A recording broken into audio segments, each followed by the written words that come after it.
Good morning, everyone. I'd like to call this Tampa City Council meeting to order. At this time, I yield to Councilmember Clendenin for the invocation, sir. We'll take a moment of silence. Please stand and remain standing for the Pledge of Allegiance.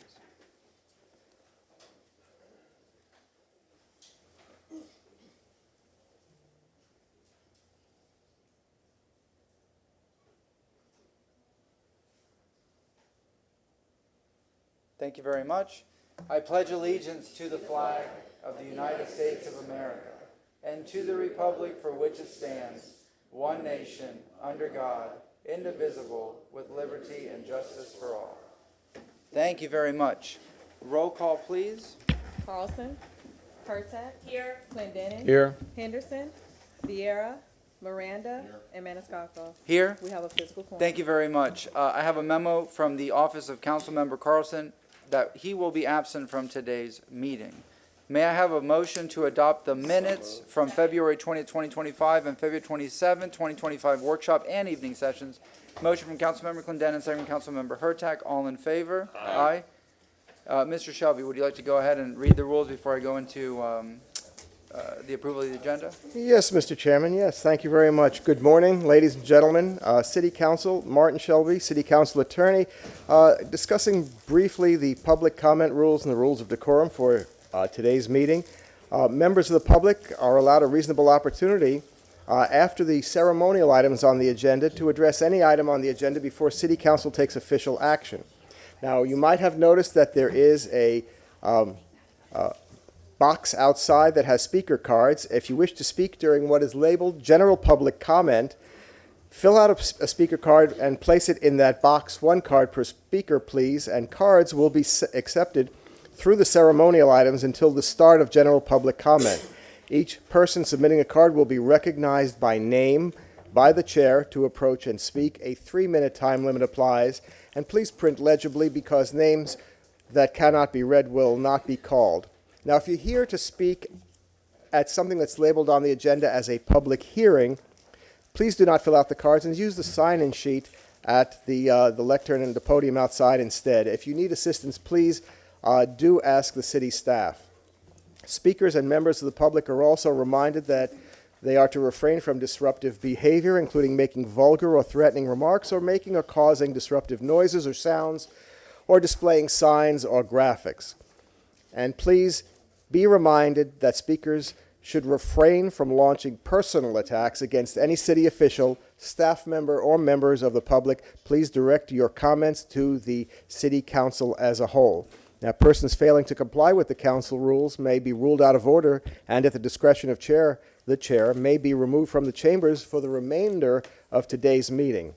And finally, to City Council, please remember that you should refrain from engaging a speaker during public comment, and the public should be aware that City Council does not take questions or have a dialogue with you during your general public comment. It's your opportunity to express your position. Thank you. Thank you very much, Mr. Shelby. I'm going to go through the agenda. We have a request for item number 32 to be removed from the agenda. The event has been canceled. Can I get a motion to remove item number 32? Motion from Councilmember Vieira, second from Councilmember Miranda. All in favor? Aye. All right. Councilmember Hurtak has sent a request to continue item 84 until April 3rd. Is that correct, ma'am? Yes, I have a motion right here. I move to continue item number 84 to April 3rd, 2025, and to confirm that I want an update on the pipes presentation that was presented on March 7th, 2024. You need to reach out to Councilmember Carlson about his motion regarding bonding and pipes. Mine's just for an update. Thank you very much. We have a motion to continue that item to April 3rd. Under staff reports, motion from Councilmember Hurtak, second from Councilmember Clendenin. All in favor? Aye. Any opposed? We also received a memo from Ian Whitney requesting a continuance of item 89 to July 17th. May I have a motion? So moved. We have a motion from Councilmember Miranda, second from Councilmember Vieira. All in favor? Aye. Councilmember Henderson, we removed Yes, item 32, 32. but did you want to speak on it? No, I didn't want to speak on it. It just needs to be removed. Thank you, Chair. Thank you very much. Per Chief Bennett, there is no administration update. And then no staff reports over $3 million. However, for the staff reports, we have a PowerPoint for 82, 83. We have staff present for 85, in-person report for 86, 87 will be in person, 88 we have a memo from Carl Brody in person as well. We do want Mr. Brody? Yes. Okay, so staff present for all those items minus 89 and 84, of which we already addressed. Can we receive and file the written staff reports from 90 through 92? moved. So moved. We have a motion from Councilmember Henderson, second from Councilmember Vieira. All in favor? Aye. And if I All may- right. Yes, sir. Just for 83, we have to work out some issues on that. If I may, have that continue to June 26th of this year. Second. 83 is for the Roland Pause naming. So we have a motion to continue to June, when did you say? You know what? June Let me- 26th. June 26th. Sorry. Let others speak if you don't mind, and I'll find Okay. another date. So let the record reflect Councilmember Henderson and Vieira are You know here. what? May 15th, if I may. All right, so May 15th is a continuance for 83. We have a motion second. Yes, ma'am? Oh, no, sorry. Okay. All in favor? Aye. Aye. Any opposed? Councilmember Hurtak? Nothing? No, not right this moment. Okay. We have a request to continue item 79, but we can't do it until 1:30. I just want to give the public a heads up at this time. If there's nothing else, may I have a motion to approve the agenda and the addendum? We have a motion. Do we have a second? Second. Second from Councilmember Henderson. Motion from Councilmember Clendenin. All in favor? Aye. All right. Item number 1, Police Officer of the Month. Councilmember Vieira.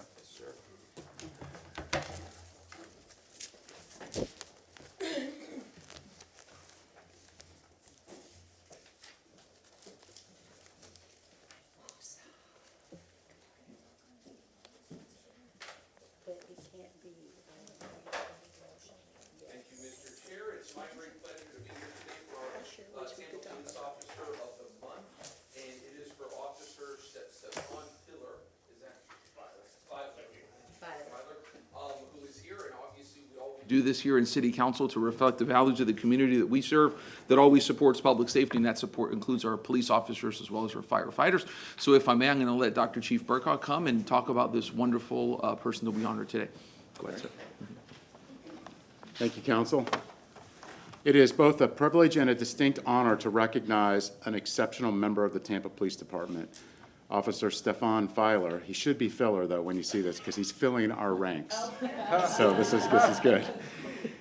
So he'll be our Officer of the Month for March 2025, and his outstanding contributions to our department's recruitment efforts have truly set him apart, which is making a profound impact on our new recruits and the future of our department. So since joining TPD in 2019, Officer Filer has distinguished himself not just as a skilled officer, but also as a bridge builder within our community.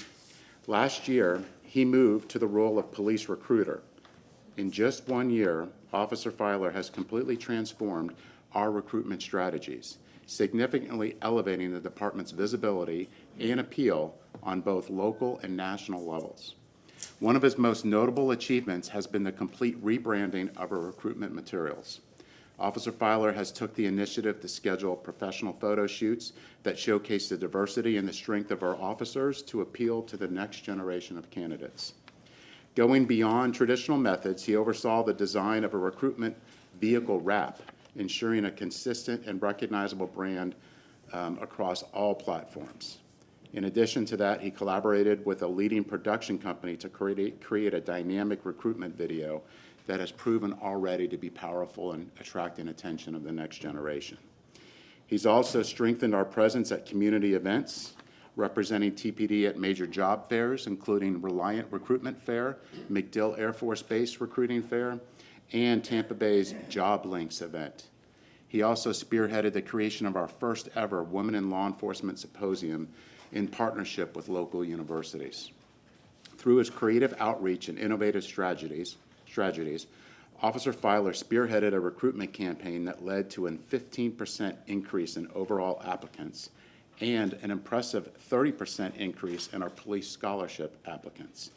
The scholarship, as you guys know, provides financial assistance and support while attending the police academy. Beyond his remarkable achievements, Officer Filer always maintains a positive attitude, remains driven to enhance our recruitment efforts. So his passion for law enforcement, paired with his commitment to fostering community engagement, has not only advanced our recruitment goals, but also helped us to build stronger bonds with the community and beyond. And for those reasons, it's why we're recognizing him as our Officer of the Month for March 2025. Congratulations. sir. Okay, and before we formally honor you, we have a lot of folks here who want to just express their appreciation, starting with the PBA. Go ahead. Morning, Council. Brandon Barclay, Tampa PBA. Congratulations, officer. Great job. Thank you. We're going to present you with this plaque.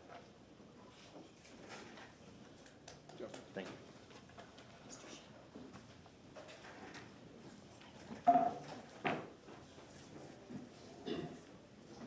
Good afternoon, good morning. Good morning. I'm Mary Dillon from the Strass Center for the Performing Arts.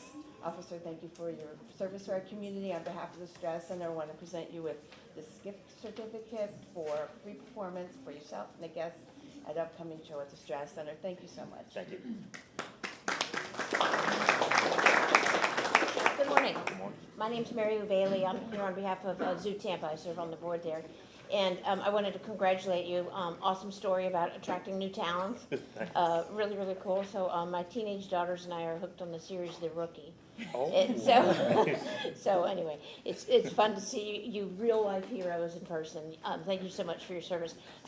Presenting you with an annual membership to the zoo and some goodies. It's for a family membership, and I'm very, very passionate about conservation and animals, and I hope you will learn to share that passion, particularly the manatees. We are a critical care facility for manatees, so I'm really into that. So anyway, enjoy yourselves, and thank you for supporting him. Okay. Good morning, Council. Good morning and congratulations, Officer Filer. My name is Lori Osborne and I am with the Florida Orchestra. And we thank you so much for your innovation and being such a great ambassador for the police department. Recruitment is considerably in good hands with you. So on behalf of the Florida Orchestra, we would invite you and your family to a performance and we look forward to seeing you. Thank you so much for your service. Good morning, Officer Filer. Good morning, Council. Good morning, Chief. I'm Grace Gonzalez. I'm here on behalf of the Gonsmart family and the 1905 family of restaurants. We want to thank you so much for your commitment to Tampa. Thank you for using your skills to help our community. Please enjoy yourself at any of our restaurants across the state of Florida. Have some sangria, paella, flamenco show. Go to Ukulele. Enjoy yourself on the river. Thank you so much and congratulations. Thank you. Good morning, Council. Leo Gary, Jason Binder, Bill Curry Ford. Congratulations. Thanks, man. Stefan. Yeah. I've dealt with you a long time. Yes, sir. You're one of my favorites. Thank you. I appreciate that. Couldn't happen to a better person. I appreciate it. On behalf of Bill Curry Ford, I want to present to you a handwritten letter from Wow. Jennifer Curry. Thank you. And a gift card in there, and then also a full free maintenance of your personal vehicle. Awesome. And a bag, some goodies in it. I appreciate you guys. I respect each and every one of you that put on that uniform every single day and make the sacrifices to keep this city safe for all of us. I truly appreciate it. I appreciate you. Thank you.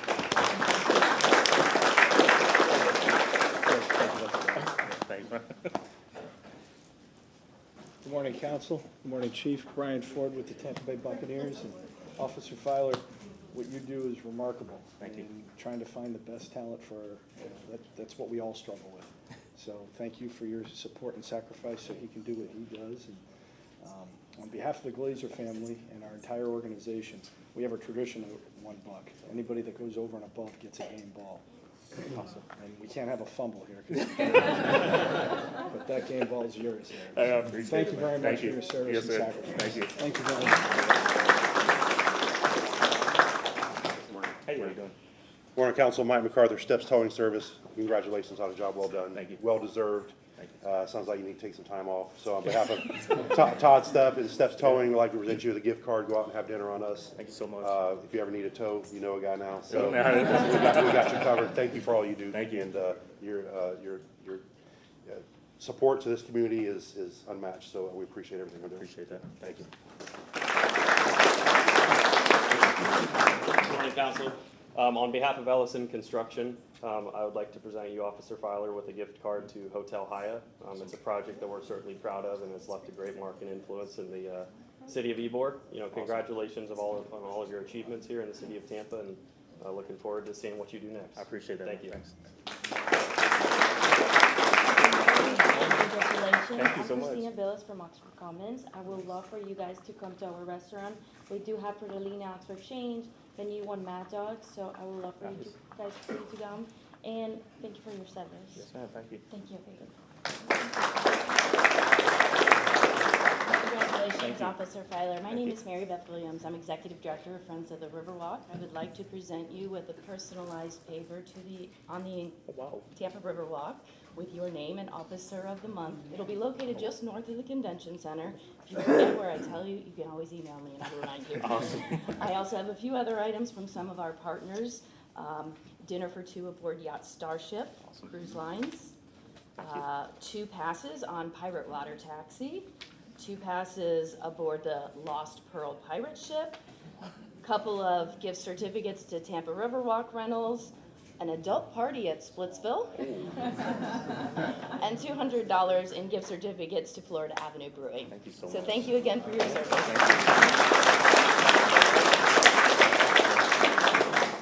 Where's your tote bag? I dropped the ball on that one. We'll figure it out. We'll have to talk to some of these other folks to bring you the tote bag. Yeah. Well, here's another little group of things to give to you. But first, Steve Michelini, I'm representing a variety of different people who'd like to honor you. But first, I'd like to say that there is a convergence of holy times, which should be filled with prayer and reflection.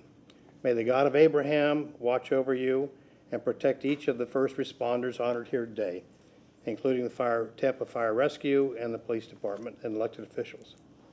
The good Lord sends messages to all of us. Some listen and some don't. The first responders always listen and always make a difference. Listen to the word of the Lord, and you will make a difference in the honor of his name and in yours. The Holy of Holies, the Lord of Lords, may the blessings be upon each of you, guide you in this holy season. In his name, we thank you. Somi Greek Restaurant, gift certificate. Yummy House, gift certificate. Meat Market in Old Hyde Park, gift certificate. Jackson's Bistro, gift certificate. Chicho Restaurant Group on South Howard, gift certificate. And last but not least, Bella Bravo in the Midtown section, gift certificate. Thank you so much. So enjoy yourself. Keep the letters. You got to keep the letters and the certificates. Don't lose them. I will. If you lose them, call me. I got you. Thank you so much. Congratulations. Thank you.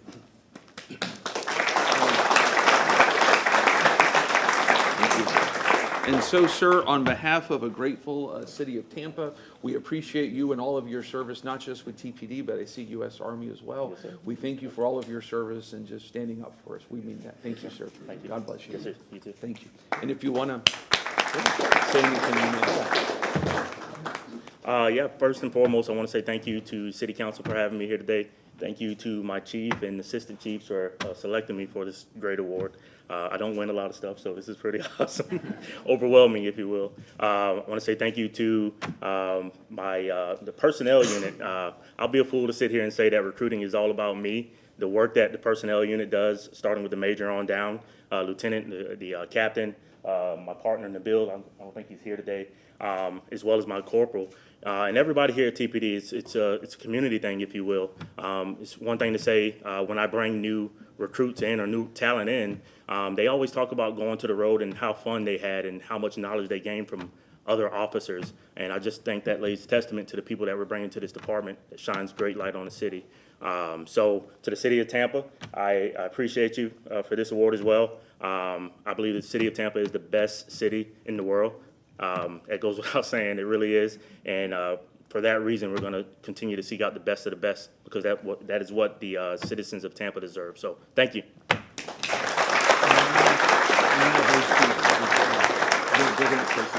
Okay. Yeah.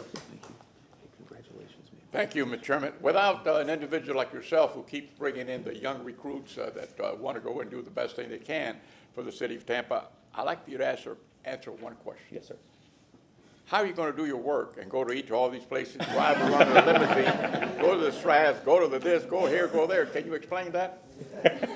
Well, listen, I like to work on when I'm off, and she can tell you that. Thank you so much to my wife. I bring a computer to bed, and she's always. So I forgot. I apologize, but I give her all praises because she is very patient with me. So I will be having my computer at work, not at work, but at dinner. You're a very, very smart man. But yeah, I'm very lucky to have her as a support. So. Thank you very much. Thank you, congratulations, thank you for the sacrifice you make when you put that uniform on, you, your entire team, to your wife, to your family, the sacrifice that they make. Well deserved. You have a great personality, you do a great job, so it's easy to understand why you got selected as Police Officer of the Month. You deserve it very, very much. Congratulations, you make us proud. Thank you, sir. Oh, and I will say one other thing. City of Tampa, the Tampa Police Department is hiring. All right, so I'll be downstairs with information if anybody wants a job. Charlie, maybe this is like Tampa City Career 2.0. You want to be a Tampa police officer? You got it. Thank you very much, sir. Congratulations.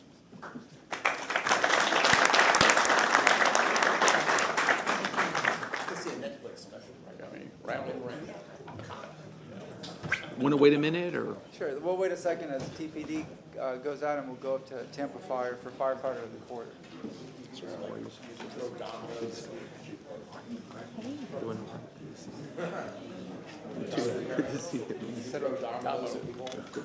Only 9, so they're heavier. Sure. Thanks.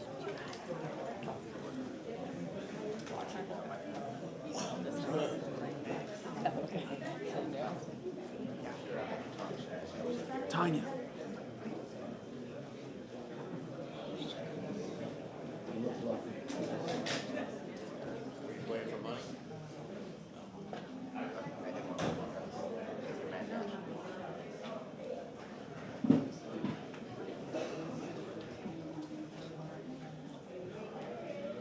It's always awkward afterwards, right?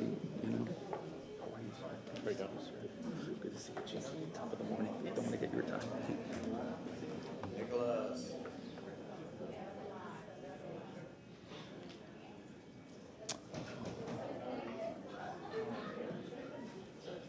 Go ahead, or? Yeah, go ahead. We have Okay. a few folks Uh, coming in. Oh, we'll wait.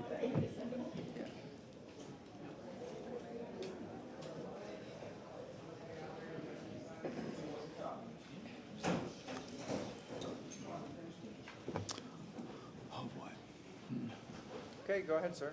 Yes, sir. Thank you, Mr. Chairman. It's our great pleasure now to do our Tampa Firefighter of the Quarter for Captain Robert Cruz. And again, like with our friends of police, we do this to reflect the values of the community that always support our first responders. And to speak more about this honoree, we have here Chief Barbara Tripp. Go ahead, ma'am. Good morning, Council. Barbara Tripp, Fire Chief for the City of Tampa, and welcome. This morning, I would like to introduce you to Captain Cruz, who's been part of Tampa Fire Rescue for over 22 years. So if you guys didn't know, this morning we was out fighting a blaze, 3-alarm fire, and of course that's what firefighters do. We take care of our community, we serve the community, we also protect the community, and so that's what I'm going to discuss today of what Captain Cruz did. So Captain Cruz demonstrated extraordinary bravery during a house fire in his neighbor's residence. In the early morning hours on February 4th, Captain Cruz was awakened by his neighbor, alerting him that his house was on fire. Without hesitation, he took immediate action to ensure the safety of those around him and worked to mitigate the damage. Upon stepping outside, he saw that his neighbor's home was engulfed in flames. After learning that the neighbor's wife was still inside the house, he acted with very heroism and without hesitation and entered the home and navigated through the thick smoke to rescue her. Once he was safely outside, once he safely brought the wife outside, of course, he displayed additional further courage by going back into the house to rescue the family dogs. So it was 2 dogs in there, stuff that we tell the community don't go back and do. Of course, Captain Cruz did that because he wanted to make sure, take care of the family. So Captain Cruz's actions reflect the highest standards of heroism, quick thinking, and dedication to the safety of others. His selfless response not only saved lives, but also exemplifies the integrity and commitment of Tampa Fire Rescue. His bravery makes him highly deserving of being honored as the Firefighter of the Quarter. So we want to congratulate Captain Cruz.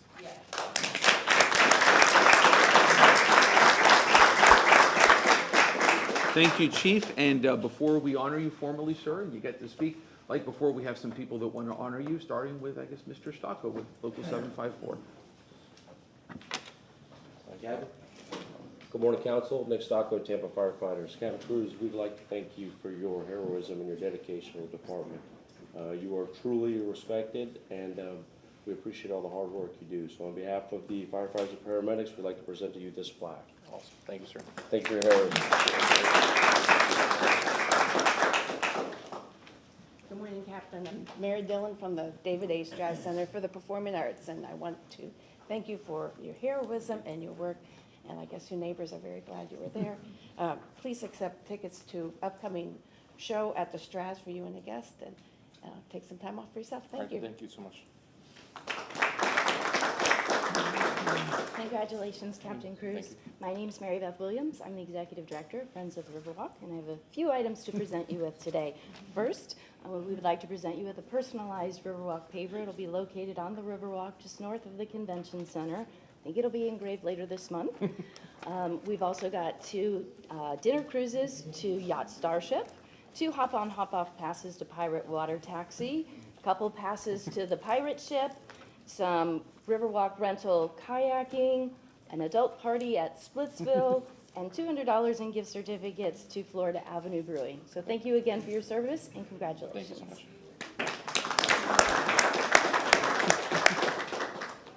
Good morning, and congratulations, Captain Cruz. Thank you. My name is Lori Osborne, and I am with the Florida Orchestra, and on behalf of the orchestra, we thank you for your service and your incredible bravery. I just am in awe, so congratulations. We would invite you to come and attend a performance with you and your family of your choosing, and we just really, again, appreciate everything that you do for our city and making us safer, and I'm sure your neighbor additionally feels safer, so congratulations.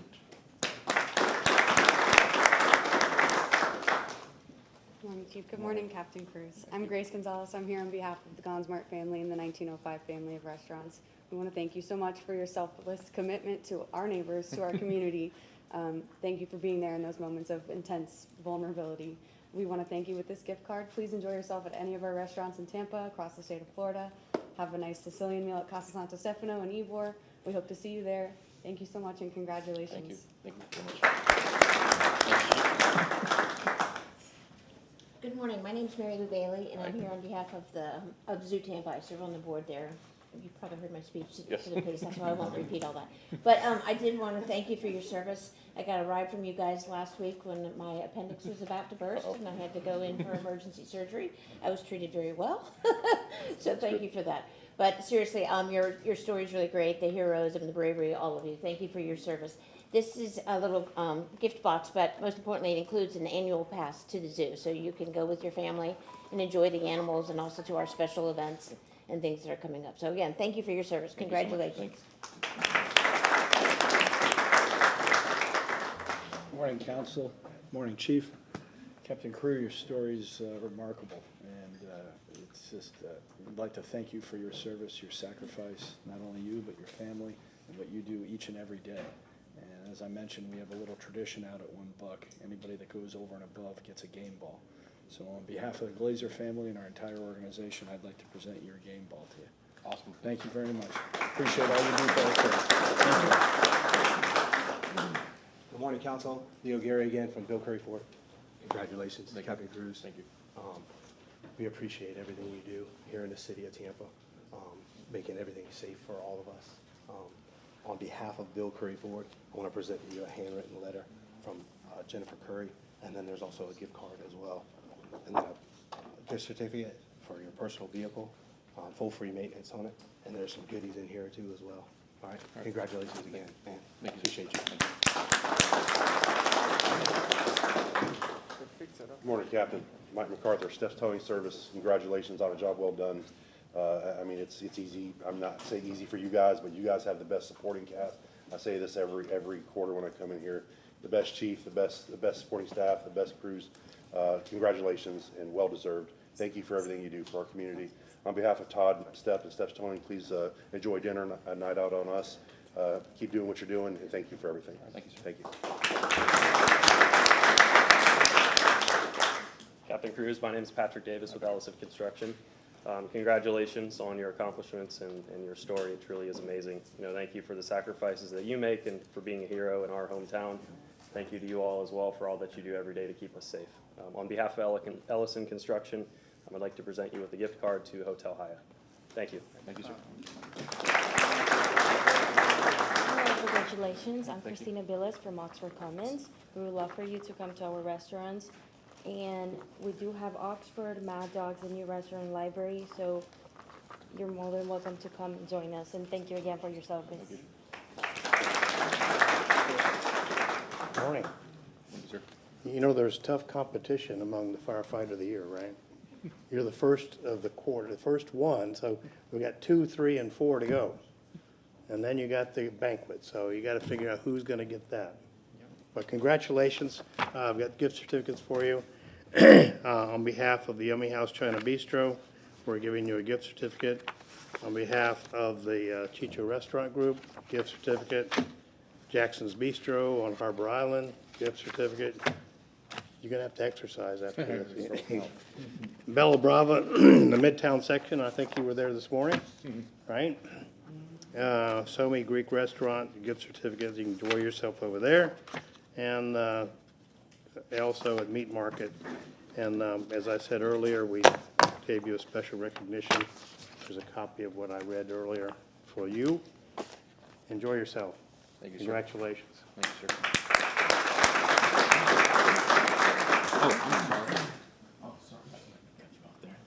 Good morning, Council, Chief. Captain Robert Cruz, Aaron Hansen, on behalf of the Tampa Fire Rescue Awards Review Board, it's an honor to give you this award. It was a tough vote, but the opportunity for a once-in-a-lifetime task at hand it speaks volumes as far as the outcome goes. So well-deserved, distinguished career. I can't say it enough. I thank you on behalf of the TFR Awards Review Board, the department itself, the executive staff. Congratulations. Thank you.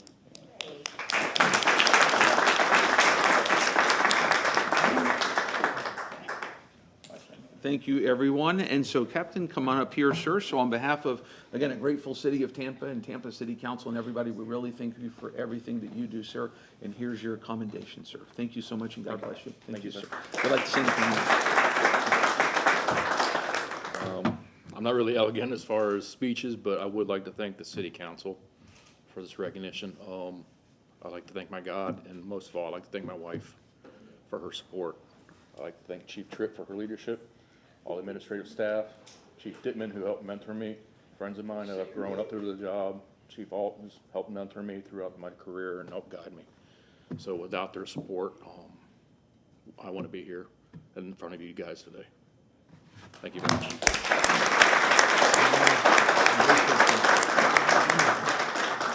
Congratulations, sir. Your story is what, what heroes are made of, and you're certainly a hero. You've gone above and beyond. It's just amazing. When you put on that uniform, all the firefighters, I mean, Chief Tripp mentioned it. A couple hours ago, you were down at Midtown, and that could have turned into another chaotic event. But again, Tampa Fire was there, on the scene, taking care of business. Well-deserved. As was mentioned, you're going to be 1 of 4 this year. You could be Firefighter of the Year. And certainly your story is impactful. And for the people watching at home, it's really inspirational. So thank you very much. Thank you. Congratulations. Thank you. All right, we'll take a moment as a few individuals leave the room before we go to item 3. And then after item 3, we're going to kick off public comment. I have 2 registered, and then I don't know how many we have. Well, we have a lot.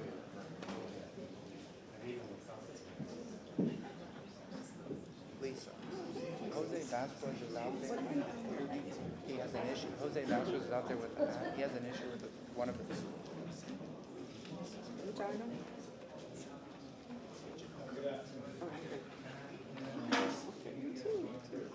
Are you coming to the meeting tonight? No, it's fine. Thank you very much. All right. So for item number 3, Ms. Feely, how much time do you think you need for the presentation? I think it's about 12 minutes. Okay.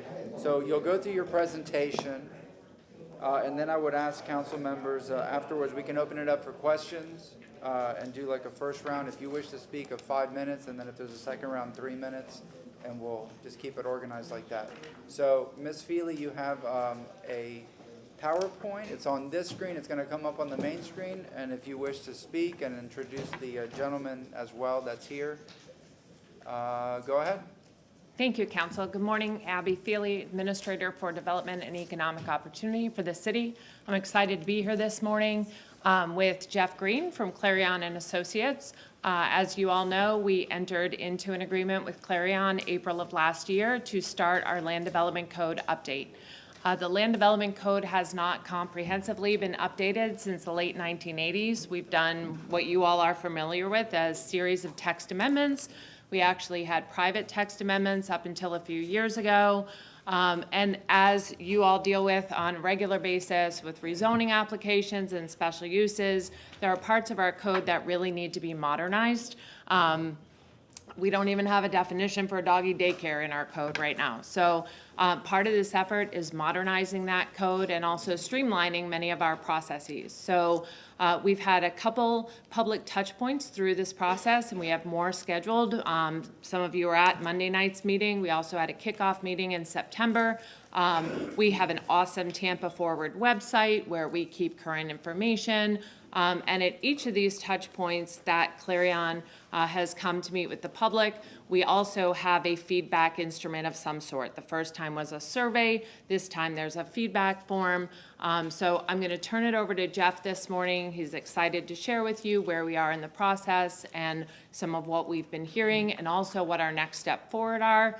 This is going to serve as my monthly update to you this morning. So I, again, thank you for the time this morning to present on this. Thank you very much. Come on up, sir. Good morning. Please state your name.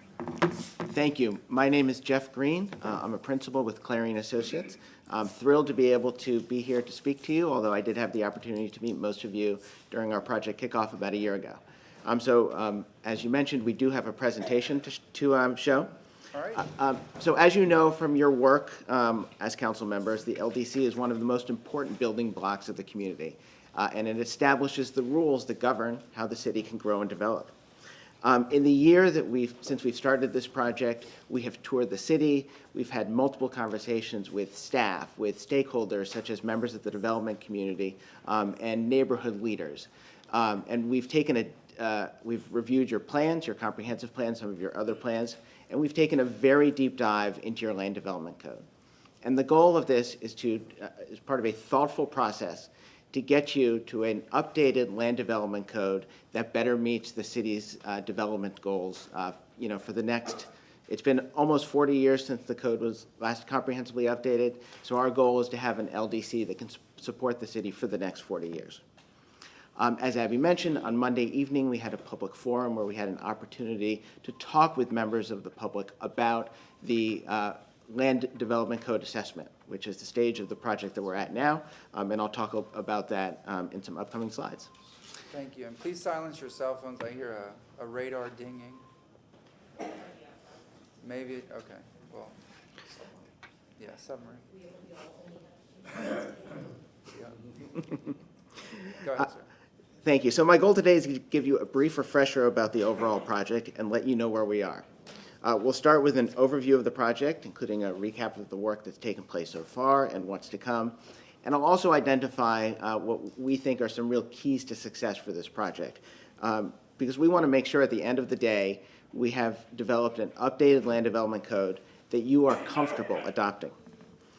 Next, I'm going to talk about the land development code assessment. It includes our analysis of your current LDC and recommendations for what should be included in an updated LDC. We had that meeting on Monday. We have that feedback form is open through March 24th. After we get all of that feedback and any other public input that we get, we will huddle with Abby, determine if there are any changes that need to be made to the roadmap that we set out for drafting the updated UDC in the LDC assessment, and then we'll be ready to start drafting. Finally, we'll discuss next steps in the project, and I'll be happy to answer any questions that you may have. Thank you very much, sir. So again, we're with Clarion Associates. We're a mid-sized planning consulting firm. In our 33-year history, we've completed around 250 comprehensive updates to the development codes.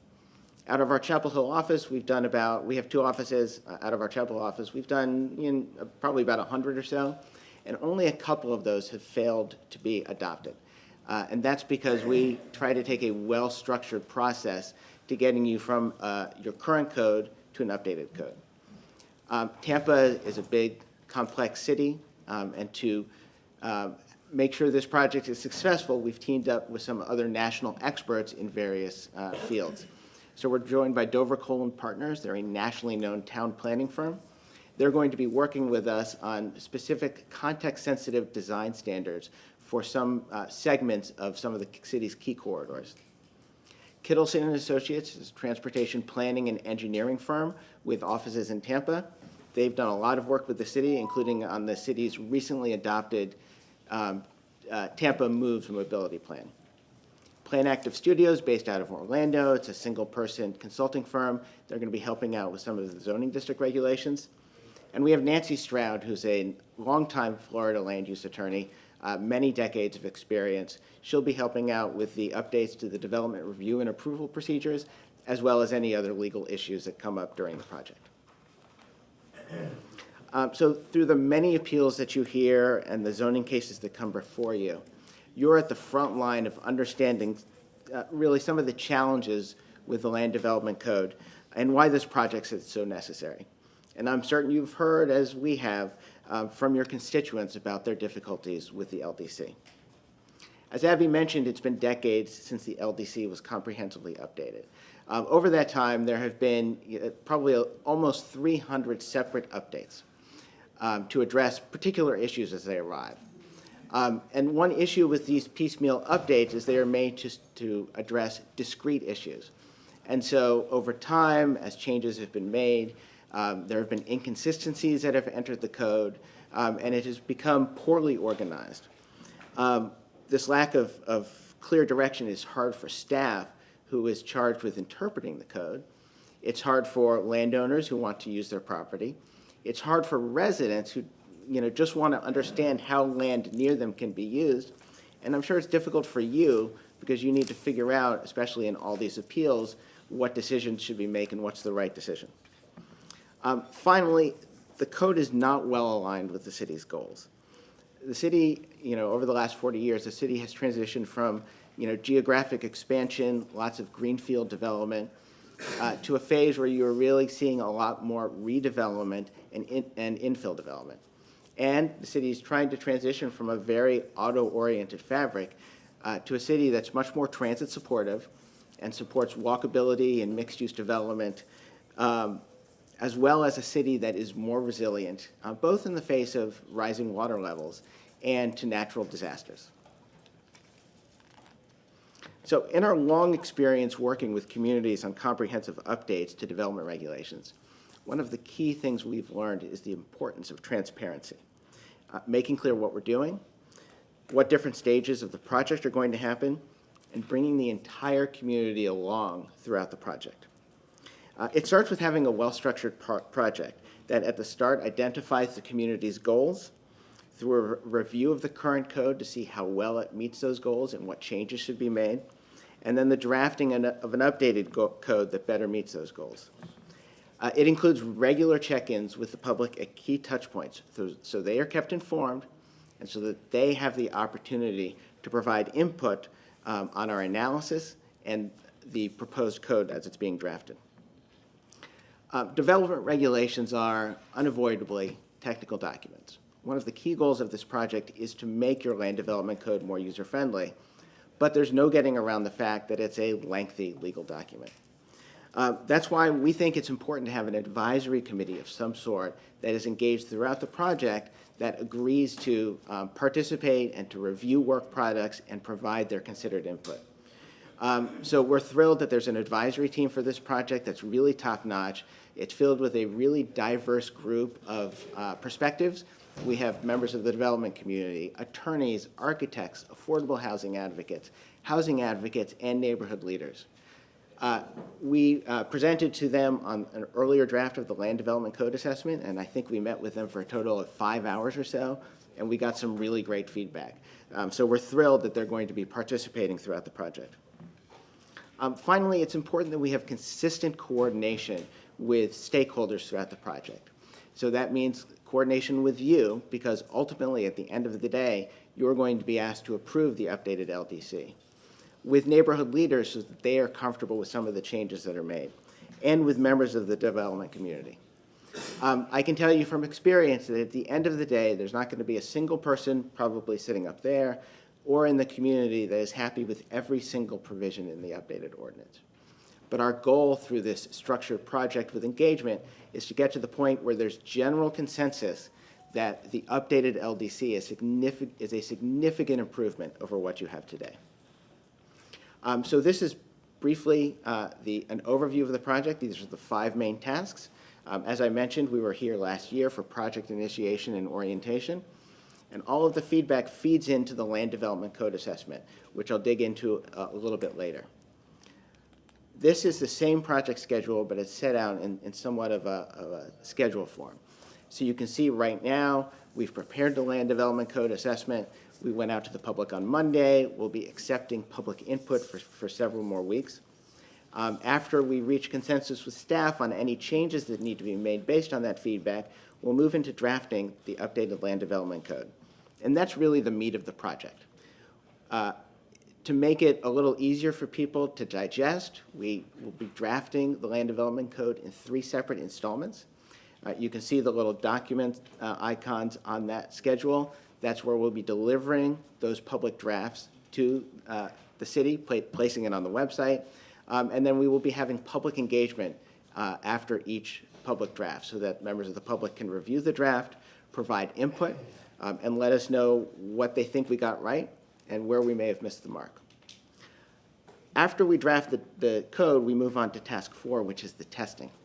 We will look at several examples of development that has been proposed or recently been approved in the city under your current LDC and review how those projects could have moved forward under the updated LDC to see whether or not we are actually hitting the goals. Undoubtedly, there will be some tweaks that we need to make. So at the end of task 4, we'll look at the results of the testing. We will look at all the feedback we received during task 3. We will make all the edits into the complete draft of the updated LDC. And that brings us up to task 5, where we deliver to you an updated LDC that's prepared to go through the adoption process. So as I mentioned, we're at the stage of the Land Development Code assessment. So I just want to briefly talk about what I talked with the public on Monday. So the LDC is a comprehensive review of your land development code. We look at it through the lens of the city's land development priorities. So what we learned from reading the comprehensive plan, what we learned from talking with members of the public, and what we learned from talking with you. We evaluate how well your current LDC helps the city meet those land development goals.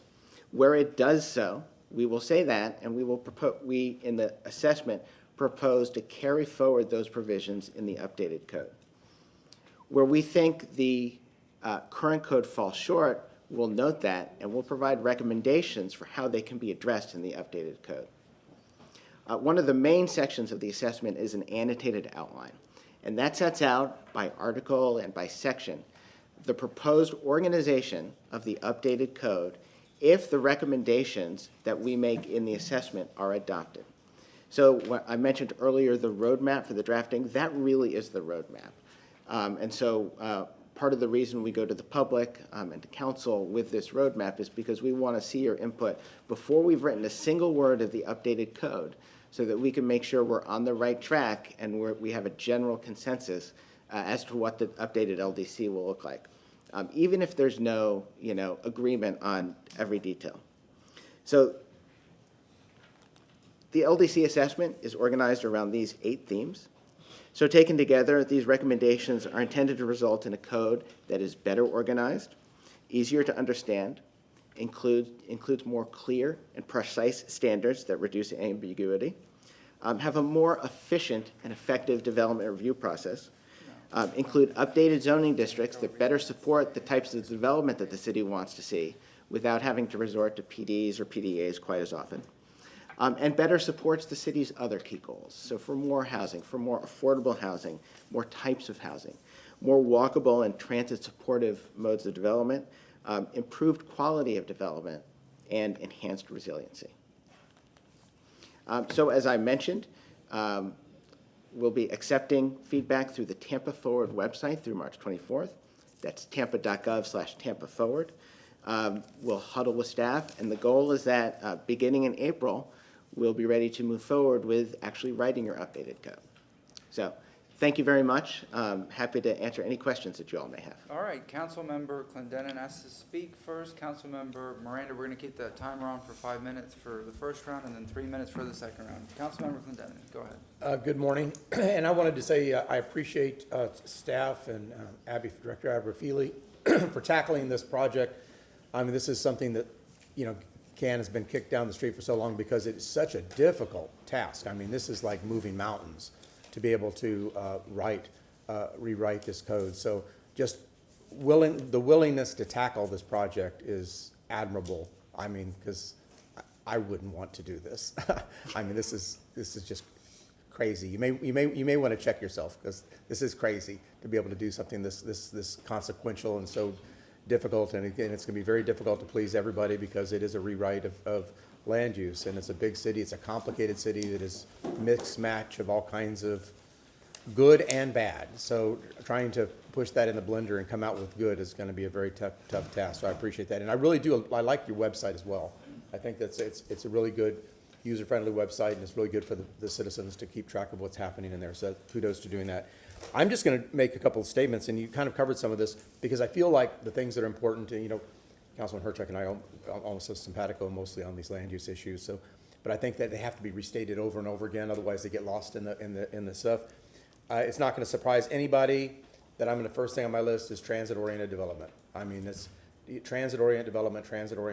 That's the future of the city of Tampa, and we need to be kicking off on that. Secondly, I'll speak on behalf of a councilperson that's not here. He didn't ask me to do this, but it's also important to myself, but it's something he's brought up, urban villages. Having the land use development code, that we have an opportunity to have urban villages so that everybody, regardless of the neighborhood and the economic circumstances they live, they have an opportunity to be able to have what South Tampa has or what somebody else has, where they can walk to services and restaurants or a dry cleaner or things that people expect to have in a traditional kind of neighborhood. So and I think that's these critical intersections of streets, and ensuring that they've got mixed use, that we recognize that the importance of that mixed use type of development at critical intersections in the city and in our transit corridors, that mixed use in those areas are really, really important as we develop this code. Step down density from all of these. So when I've said, folks, all the time, and I'll follow this up with one more thing to put a caveat to this, is that if you live within close proximity to some of these transit developments, you're going to be experiencing increase in density, but we're also going to step down density as we start getting towards the neighborhoods, so we can protect those neighborhoods, which is my next thing, is neighborhood protections. Ensuring that traditional neighborhoods, that we're protecting them, because single family houses and attached houses people buy, it's one of the single most important investments they'll ever make in their entire life. They should have some predictability. And if you're buried deep in a traditional neighborhood, that ridiculous lot splits or changes of uses in these neighborhoods are not conducive to the people who have invested and built the city of Tampa and have lived here for years and years and years. Their lives shouldn't be adversely affected just because somebody's trying to make a quick buck on, going to put too much on too little into a neighborhood. So neighborhood protection is really important to me. Downtown Channelside, Water Street, make it unified, lift the heights, make the land use in this dense urban area, make it cohesive so that it all is the same. It's kind of silly. It was a failed experiment. It was well thought out at the time, thinking that they were going to have this other type of lower density adjacent, but that's not the way it's developed. We need to have our rules conform to that. That being said, Kennedy Boulevard, same thing. I think that's an awful lot of opportunity to go up higher, make it a true boulevard, again, which would be good for transit-oriented development with the connections between the West Shore Business District, the airport, downtown, West Tampa. It is a great corridor that we need to concentrate on, and we can do better. And I think with land use development, I think you guys can kick this off and help the city of Tampa make that into the worthy boulevard that it should become. I think I hit most of the high points from my personal wants, needs, and desires. So, and again, I know this has all been out there, but I think you have to keep hitting it to remind people that these are the important values that we're looking for when you come back to that code, so you know. Thank you. Miranda, Councilman. Thank you. I'm not going to disagree with my esteemed colleague, but I'm a little different. When we look at page 5, you said well-structured project that you're going to build are very well managed, maybe well put together, maybe well built. And I have some disagreement with that. Because today's society, you're building quicker, better, supposedly, but you have concrete first floors and wood on the second floor. So what does that do in an area that has problems with the environment? And that's all of Florida. When you have storms coming in, when you have water coming in from the storms, when you have things that are can really destroy a house. And we've gone through a lot of this here lately, not only in the city of Tampa, but all of Florida. I'm just speaking what I see. Mm-hmm. So the city of Tampa has done something different. So we have different tiers of water costs. The more you use, the higher you pay. And that's certainly, we were doing it so we can have continued water for a long period of time. So we can say, we've been at 82 million gallons, where we're 300,000. Now we have 700,000 people that we're serving within the city and the county. And we still at 82 million gallons a day. So that was very difficult to maneuver. Secondly, when you look at the cost of electricity,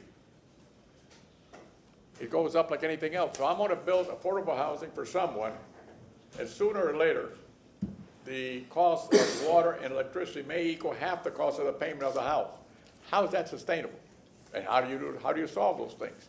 So we're building something that's for the present, but 20 years from now, 30 years from now, what do you have? That's how I think. So now, when you look at the building itself, how is stronger better if the second floor is made out of wood?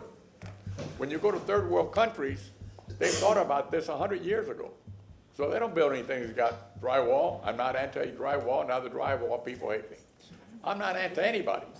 So when you look at the roof, it doesn't have felt roof with angles coming down. It doesn't have an eave 18 or 24 inches, or when it can pick it up, the walls cave in. It doesn't have none of that. But that's exactly how we're going to replace them. And I have no doubt about that. But in my opinion, that's not how we should replace them. When you look at the housing in the Bahamas or in the islands, it's different. You have a flat roof and an angle, about 9 inches of concrete with rebar wire tied in all the way down to the structure of the ground in the ground. So when a hurricane comes, the effect of that taking the roof is almost nil. There is no loss. The inside, there's no drywall. It's all concrete. It looks just like drywall. So if it gets wet, you wait till it dries and you paint it. So the insurance that we've had here and the agencies, I've had friends of mine who've had catastrophe, people not only in our district, in every district in the city. And the FEMA, yeah, a lot of it's successful, but a lot of them get turned down for whatever. I have one that I talked to yesterday. So what is happening here is a continuation of another thing coming without us realizing what that is. Well, we better start thinking about not today and tomorrow. We better start thinking for a little bit in the future, because if we think we're going to have a lesser problem with hurricanes, and I'm not a weather person, or I don't understand the weather, but I can tell you that the Gulf yesterday was 3 degrees warmer than it was last time, but this year, don't may listen to what the meteorologists are saying on television. So all those things are in my mind, and I tell myself, how do you solve this problem? If we keep doing the same thing we're doing, the answer is about 0%. So we must have something that gives at least an option to somebody to build something that is not in our books right now. And that's my feeling, to help society, not today, but for tomorrow, for a much longer time. So these things are, sometimes you talk about solar, and the other day I'm going to speak about it later on privately with someone. And what I'm saying is that something doesn't work. I put solar in my house. My bill last month, I thought it was low the month before. It was $22, and I'll show you the electric bill. It's not that I don't have. I have everything electric. I use it a little different. I don't wash once a week, I wash once a month. I buy enough clothes for one time a month, and I wash everything. Why? I use less water, I use less electricity. So you have to understand what's in front of you, and I'm not talking about you. You have a fine reputation, your company's got a fine reputation. I'm not here to question that. But I'm here to question myself. What the hell am I doing in the city of Tampa to help it get better? Not much, because we're doing the same thing we did yesterday, today, and tomorrow. Thank you, Very Mr. much, Chairman. sir. Councilmember Hurtak, then Councilmember Henderson. Thank Yes, ma'am. you. I just want to remind folks that transit-oriented development does not work without transit funding. Just gonna throw that out there. Because you can build all you want, and if we don't have the transit, it's not gonna help. So I do want to mention that of the 8 themes, y'all talked about 5 of them. So I really hope you read them. And this goes into the other issue that I've asked for probably 3 times now. When you mention transparency, I have asked over and over again, because the public wants this as well. Videos on the website, videos of the advisory team meetings, videos of the Clarion meetings, because I believe that if council had the ability to watch those meetings, it would be very clear, or help them understand and help all of us, and going to be able to answer all questions now. So I'm just gonna put in another plug to make sure those videos make it to the website so that the public can really see, because you have until the end of this month to give your feedback, and if the videos are up, then I think the feedback could be better, because 150 pages is way too much for people to absorb. But listening to the presentation, which I was at on Monday, was really good, although dense, but people could watch it a couple of times and get some information and provide feedback. So that's all I'm gonna ask for, is to please make sure that you get those videos on the website. Councilmember Hurtak. I'm Henderson. I'm sorry, Henderson. I'm listening, I'm looking at the camera. 15, 16. Yes, ma'am. Thank you, Henderson. Chair. Good morning. Thank you for your presentation. One of the things that happened is our earlier conversations with Clarion, as a city council, you had individual conversations. And even for transparency, because, we're not really allowed to talk to one another, but, making that information public, things that we've already said. Because I would hate for this information to come out and our conversations were not, taken into consideration when you do that final presentation. And I also feel like you should circle back to us again now that we're in this process, further along. So that's one of the things that's important. One of the things, protect the character of the city's residential neighborhoods from incompatible development. We as a council have actually at times approved things in single family home neighborhoods, that have come before us. And it's really up to us to fight, for or against some of those type of developments. And I really would like to see, code that's written that does address us providing housing to people on single-family lots where, because I've traveled to one in South Tampa where it's a beautiful duplex and it actually looks like one house, but it's not. And that would be important to me, especially in neighborhoods on this side of Kennedy Boulevard. No shade to South Tampa, but, just a little bit more of that where it's very thoughtful. Also, it's particularly in urban neighborhoods, we have people that come before us a lot about, small businesses. I happen to own one, so this is how it makes sense to me.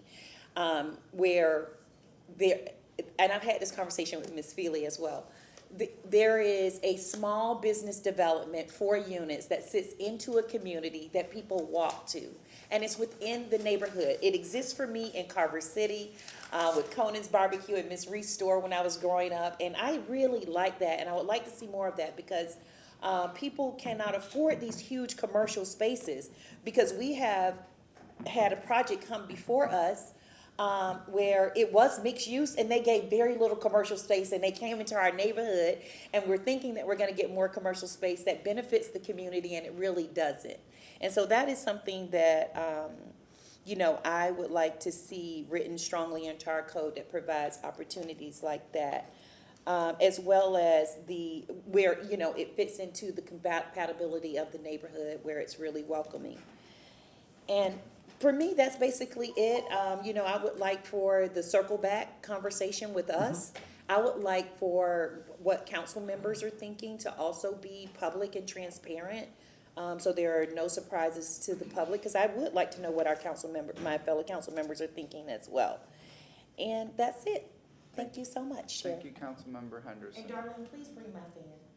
All right. Anything else to add? Do we need a second round? All right, thank you very much. Ms. Feely, I'll contact you. We'll set up a meeting. I'll give you a phone call on my thoughts. And it's a huge undertaking. I mean, the city of Tampa has changed. I've been here my whole life, going on 41 years.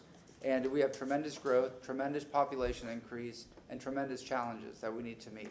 It's a big city. I want to see a lot happens downtown, a lot happens South Tampa, a lot is happening in West Tampa from my neighborhood to the airport, but there's a whole other area of town. And I want to see the parts of the city that have been forgotten, that we get that investment in there to lift the community up, and that we're a rising city and everybody gets a part of that. So thank you very much, ma'am. Thank you. All right. Thank you. Okay, we're going to go to public comment. I have 2 registered speakers, and then I have the in-person individuals. My first registered speaker is Mr. Michael Randolph, followed by Brandon Kane. Good morning, Mr. Randolph. Please state your name. You have 3 minutes. Good morning. Good morning, sir. My name is Michael Randolph, and I'm with the West Tampa CDC. I want to start off by thanking those who were able to log into our most recent meeting. And I do apologize to the majority that were not able to log in because of technical difficulties. We will do a follow-up meeting on March the 28th.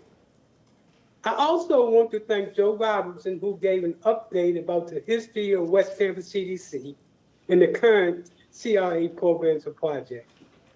As well as I want to thank both Athena Jones and Janice Williams, who share the role of the neighborhood groups and concerned citizens in terms of controlling their narrative. The feedback that I got back from groups from around the state and around the Tampa Bay area was that the love and commitment shown by the community was compelling. At the next meeting, we will focus on community-based health initiatives, in which research showed how impactful a strategy that's built within can help. There will be 3 parts to the strategy.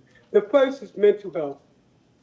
We are focused on creating an appreciation and acceptance of removing the stigma associated with this.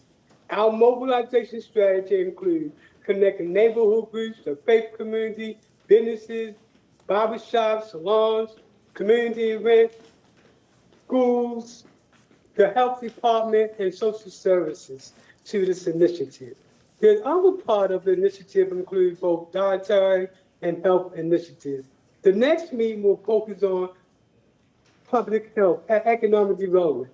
Given the current climate related to job losses from the government and big businesses, our home-based businesses will initiative will provide supplemental income to the disabled, low income, and those without income. We also will focus on our community engagement surveys coming out within a month and quarterly to get engaged on the community. Thank you very much. And for those that were not able to log in, I deeply apologize. Thank you, Mr. Randolph. Mr. Brandon Kane is the next speaker? No? All right, we're going to go to the in-person speakers. My first speaker is Reverend Nettie Astudillo.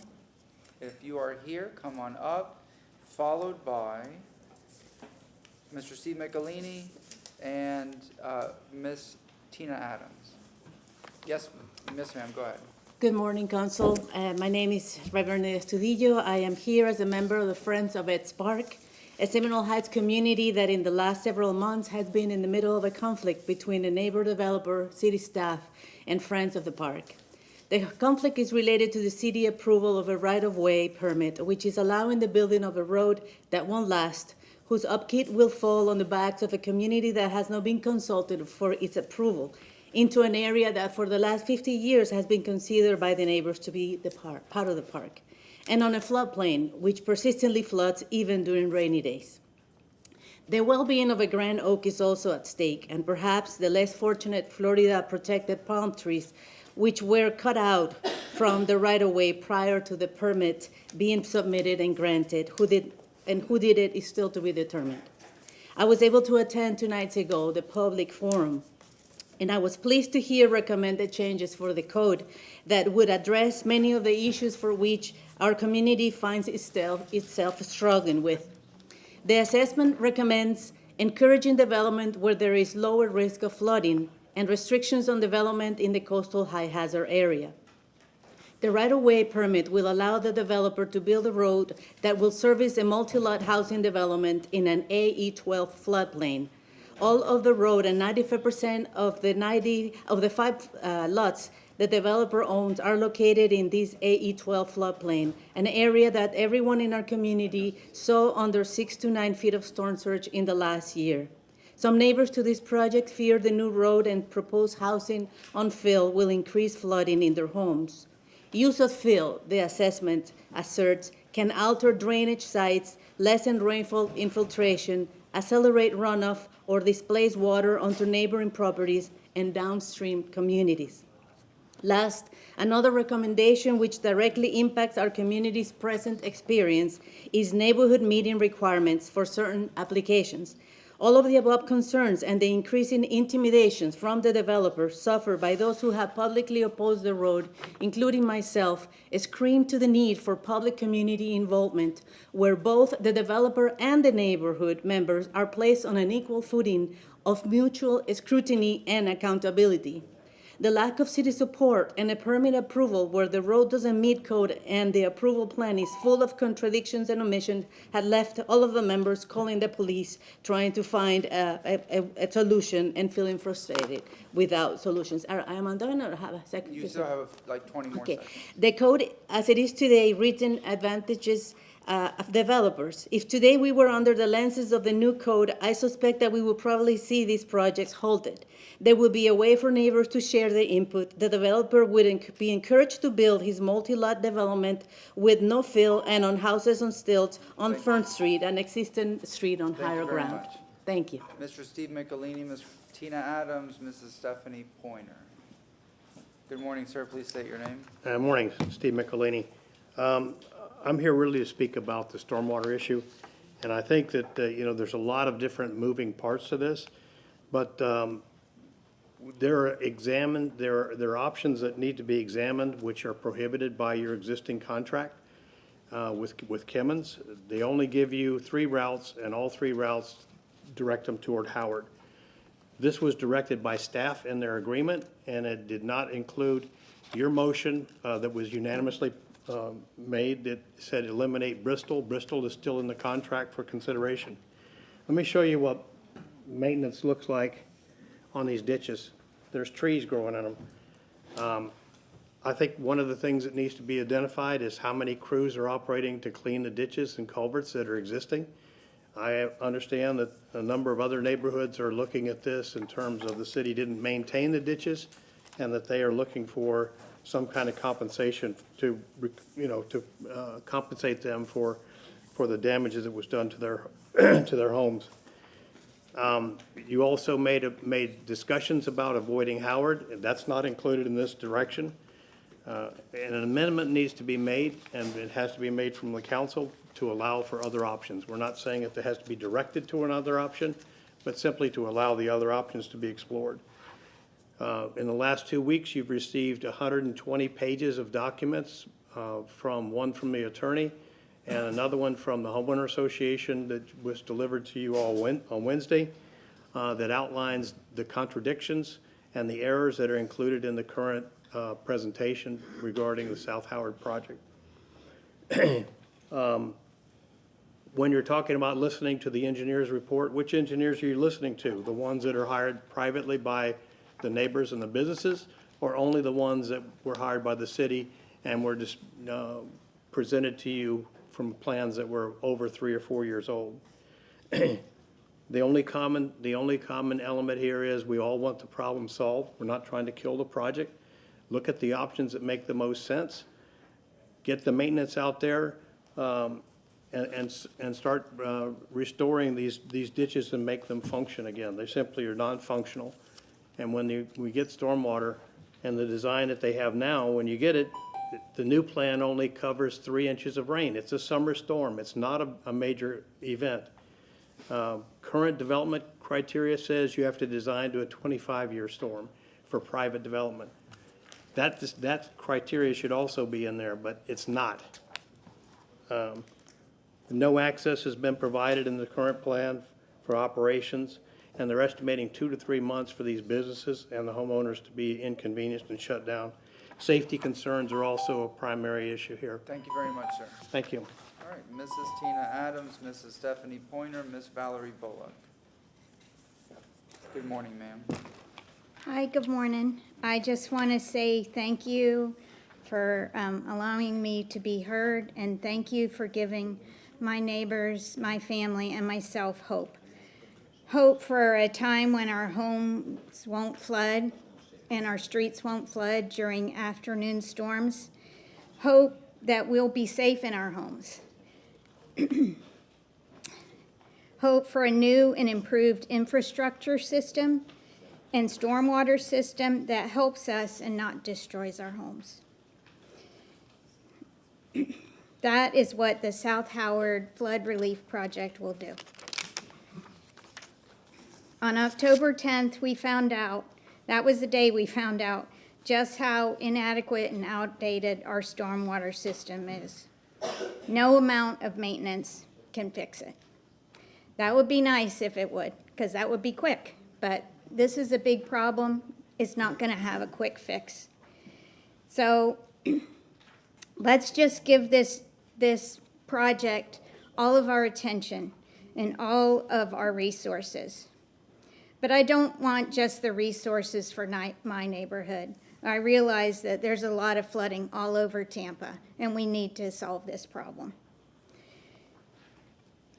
We should all feel safe in our homes. I've moved back into my house, I'm proud to say. I live upstairs, and I'm working on the downstairs. That's why I haven't been here to listen to you guys, and I feel like I learn a lot with all these meetings, so thank you for that. But I have a tangible reminder every day about this stormwater system and about this project. So I know it's silly, but I brought you all a little tangible reminder to help you guys. I couldn't bring in real shovels because, you know, they wouldn't go through the metal detector. But I brought you guys some shovels. I want to agree. To help you remember that we need to start digging. The sooner, the better.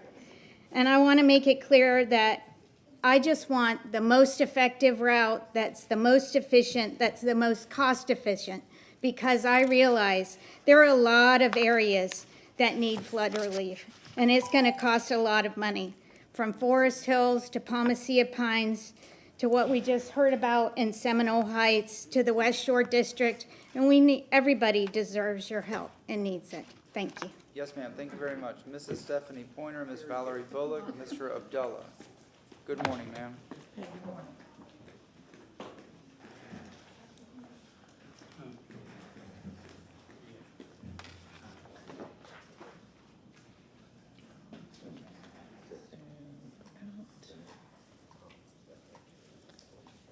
Good morning, Stephanie Pointer. I want to apologize. This spreadsheet that I created, it's missing two labels at the top of the columns. This should be the number of hearings, and this is the number of hearings actually heard. I went back and pulled the evening meetings for 2022, 23, 24. And what I found was 92% of what comes before council during the evening meetings is approved. Clarion said at the meeting on Monday night that city council was unpredictable in their decisions. I would argue that 92% over the last 3 years makes it very predictable that most of the time they get what they want, which, you know, is argumentable. You know, you could argue either way. But the LDC, I want to focus back to the LDC and the comp plan revisions at the same time are very, very cumbersome. It's too much for a normal citizen. And just like Councilwoman Hurtak said, it'd be helpful if the videos were online. I've listened to about half of what the LDC recommendations were before, but it's very, very difficult to understand what the overlap is. Where are these things going to, how are they going to fit together when they're both works in progress that are hundreds of pages long? One concern I have about is the implication that city council should not be hearing land use or petitions for review or whatever. And that bothers me. First of all, I would never want it to be a volunteer position. It should be written in the charter. If you want to do it, I mean, you're literally giving away your job by doing that. Okay, so if they want to do it, if you want to do it, it needs to be in the charter and it needs to be a higher position that reports to you. If not, then don't bother. I also want to know, and I love that Councilwoman Henderson brought this up, the protections for commercial properties, because I'm going to show you something later that's going to make you go, what the? I had a conversation yesterday with a nice gentleman who's in commercial property. He says, why do we keep giving away all our commercials of residential? I'm like, you're preaching to the choir, honey. And a couple other things that I would like to see someone ask about that are totally unrelated to what I just said. First of all, I'd like for somebody to ask, when is Rome Yard going to get started? They've had it for 3 years. We built Hannah Street, and still nothing. The workshop presentation last week on the current bonding capacity, it was not shared with you. I did the 5th grade math. I've emailed the head of our money people, and I haven't heard back, but it was $3.5 billion was our cap for bonding, and on a totally different page, 30 pages earlier, it said it was we were at 2.8 billion. So what's the answer to that question? Thank you. Ms. Valerie Bullock, Mr. Abdullah, Mr. Sean McNamara. Well. Hello? Good morning, My name is Pastor William, Frank William, 1112 East Scott Street. But I can't claim that no more because these guys came around there and put a lot of citation on my shirt, and basically they took my shirt. And I come to you all about a year ago, hoping that y'all can do something to help me, but nobody helped me. But I'm grateful to God that I'm 86 years old, and that's a long time. Thank God. Thank you, Holy Father, for your blessing of 86 years. I don't know how long I'm going to be here, but I'm happy to be here today. Every moment of my life is to give God praises and glory. But I got a prayer here that was given to me from Stephen Miscellany. There is a converse of the holy time, which should be filled with prayer and reflection. May the God of Abraham watch over and protect each of the first responders. Honor here, police and fire rescue, elected officials. The good Lord send messengers to all of us. Some listen and some don't. The first responder listened and made a difference. Listen to the word of the Lord, and you will make a difference and honor his name, the Holy of Holies, the Lord of Lords, and his blessing be upon each and every one and guide you in his holy name.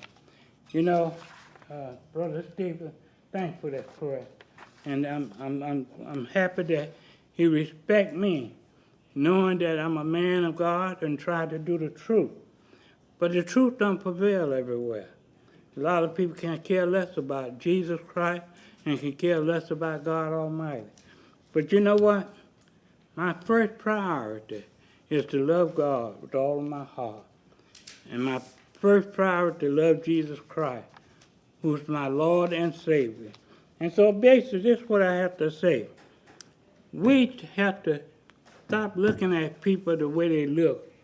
We got to bless people for who they are. And that's all I ask you, for God to bless me for who I am. You know, like I just told you, God done gave me a long life. He gave me 86 years on this earth. And I pray to God that regardless of when he called me home. I want to be home to go through the pearly gate and want Jesus Christ to invite me on into heaven. And that's a great blessing. Not only me, but I want you and you all that are behind me. God is extremely good to all of us.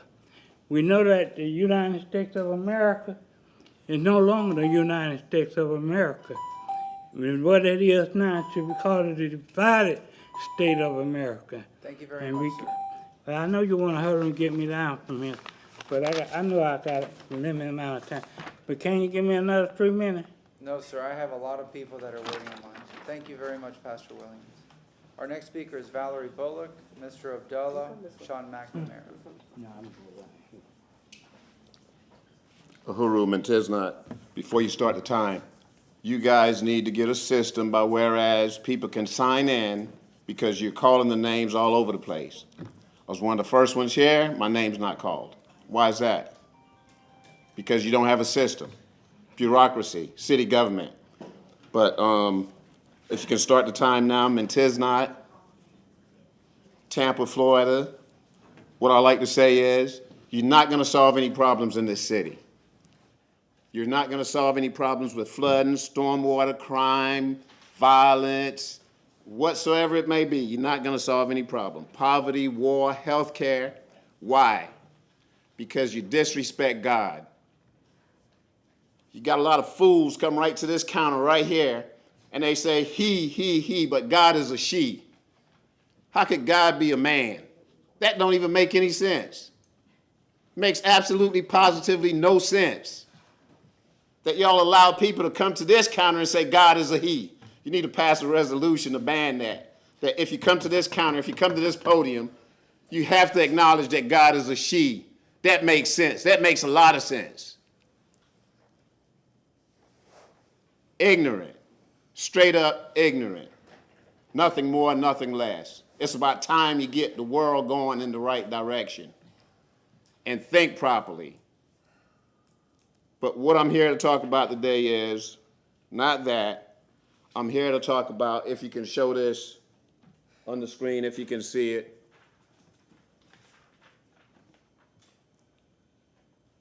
That's the pictures of 4 individuals that was murdered by someone, they say, under the auspices of child support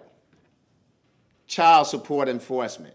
A family of 4 in Tallahassee, Florida was murdered. We heard a big case in Texas the other day where the Border Patrol guard murdered the family of 2. We know of the other case where the gentleman was shot and murdered because he thought he had an outstanding warrant for child support for his arrest. A grown man, his daughter is like 40 years of age, running from the police. Shot him in the back and tried to plant a taser on him, but it was caught on camera. Child support. I'm telling this city council they need to do something, call that chief judge and do something about this child support. It's ruining the lives of many black men and black families. Child support enforcement. And you got a wicked white Ku Klux Klan witch, Sabrina Fry, hearing officer Sabrina Fry over at the child support office, a Ku Klux Klan witch that somebody need to get her out of office. Plain and simple. But let's understand, get a system on how that list works. Have a sign-in sheet and call the names by that process. This bureaucracy isn't even necessary. Thank you. Very much, sir. Valerie Bullock. Mr. Abdullah, Sean McNamara. Good morning, Valerie Bullock. Good morning. Good morning, Valerie Bullock. I'm here to talk about the resolutions 15, 16, 21, 22, 23, 24, 26. It's very hard right now for most of the people. Not everybody is feeling it. But if people have a home, I'm pretty sure they're doing the best they can to try to keep that home. And right here, I see where you all are planning on demolition or removal of the property. All I want to request is that you all do your due diligence. because the houses that are to be demolished, those 3 are in Sulphur Springs. And Sulphur Springs, they are really, really hurting out there. And sometimes the funding just don't be available, and they don't have a CRA. And the other ones are in my neighborhood, which is part of East Tampa. And I'm gonna ask the same thing. Please do your due diligence and make sure all funding or all helps that the family could get, make sure that they're aware of that and all that help have been exhausted. Because if you got a house, I don't care if it's falling down, it is your house, and the way how the economic environment is now, it's very few of us are gonna be able to buy another house. So I'm asking that the people make the programs and everything aware so that the people can get help if need help. Don't just viciously say, oh, we're gonna take this house, we're gonna do this, place liens on it. That'll help with the gentrification process, because at the end of the day, we all have a conscience. And when you go to bed at night, I'm pretty sure it talks to you. And another thing I wanna talk about is the storm waters. I've been talking with the city of Tampa about 3 weeks now. Robert Cole Park, across the street from Young High School, we had a fish kill there about a month ago. And we had fishes floating up in the water, and it's been going on for a while now. I don't know if somebody poured something in there or if it just happened. I'm not sure. But yesterday when I went out there and I took pictures, all of the stormwater drains and the leading up to the surface area, they are full of foliage. You have little trees and bushes growing out of it. And we need to do something about that. Not only do it help with the stop the fish from getting killed, but who wanna go over there and walk and it's so stank from all of that algae all in one corner? It looked just like it's got red tide. And we need to look into it. And maybe somebody can get with Tampa, whoever on city council who's over the East Tampa Economic Development Agency. That could be a job for a small company. He got a lawn service company. That could be a job for him. And it's right in the neighborhood. Thank you so very much. Yes, ma'am. Mr. Abdullah, Sean McNamara, Colin Mixon. Good morning, all. Good morning, sir. Tampa, Florida, Hillsborough County, the world, United States of America, is in a hospital. The patient are the people. And this is, it's on life support. The people are suffering. They have been poisoned. They have been lied to, misdirected, misguided, economically depressed, legally depressed, locked up because they might stand up and speak to people in authority that's not listening. And what's your name, sir? Sir? I see it now. You said something that keep making the same mistake over and over and over again. And that doesn't bring a solution, keep making the same mistake. And this is what we are looking at. The patient is sick, on life support, we keep doing the same thing, and the patient keep getting sicker. So we're talking about the people that's addressing you all, addressing us all. So we need to look at this, if we want to actually heal or help people to get above and beyond the illness that they are having, then we have to listen to the people. And we're talking about this cold and the flooding. This not southeast, but east side of Hillsborough County of Tampa, Florida. Let's say out to Bush Boulevard, over to 301, down to, say, what is this? Let's say Kennedy, and going east to Central. Economically deprived. This is a deprived community. So you are a member of this community. You're responsible for a lot of the things that happen in this community. So think about who you are addressing, who you're solving the problems for. And the patient is still sick and the problem is still there. So the question is, what do we do? What do we do to solve the problem? We got to communicate with these people. We got to get these people in these neighborhoods. And nothing personal to any of you all. You all have a good job. You get paid. So you all don't have the same economical situation that this patient have that I'm talking about. So let's go to the patient. The patient is a community. And you know better than anybody, not any one of us are any better than anyone else, but the position and the power that have been yielded Thank you, sir. is not solving the problem. Sean McNamara. Good morning, esteemed council. My name is Sean McNamara, and I live at 317 West Fern Street, Tampa, Florida. Please show the overhead. I've lived here since 2020, and I am less than 300 feet from the city park known as Epps Park, which has an entrance by the current dead end of North Otis Avenue and Fern Street. I'm here today as an individual and a member of Friends of Epps Park, and I'm here with a volunteer representative of 6 families, 5 of whom are here in person or online, which submitted a petition to the city in relation to the right-of-way permit ROW-25-000247. I am here this morning with my neighbors because I am passionate about our neighborhood, about Epps Park, and our homes. Friends of Epps Park was formed to protect the park, our neighborhood, and its natural resources in response to trauma of multiple storms during the 2024 hurricane season, as well as the proposal of a multi-lot development and road. In the early fall of 2024, a developer proposed and submitted a multiple design exception application to City Council, which would have resulted in a multi-lot development and road in the AE12 floodplain adjacent to Epps Park, the same floodplain my home is in. The applications were withdrawn after the open comment period as response was overwhelmingly negative due to the sensitive nature of the area, the proximity of the park, and the stormwater concerns.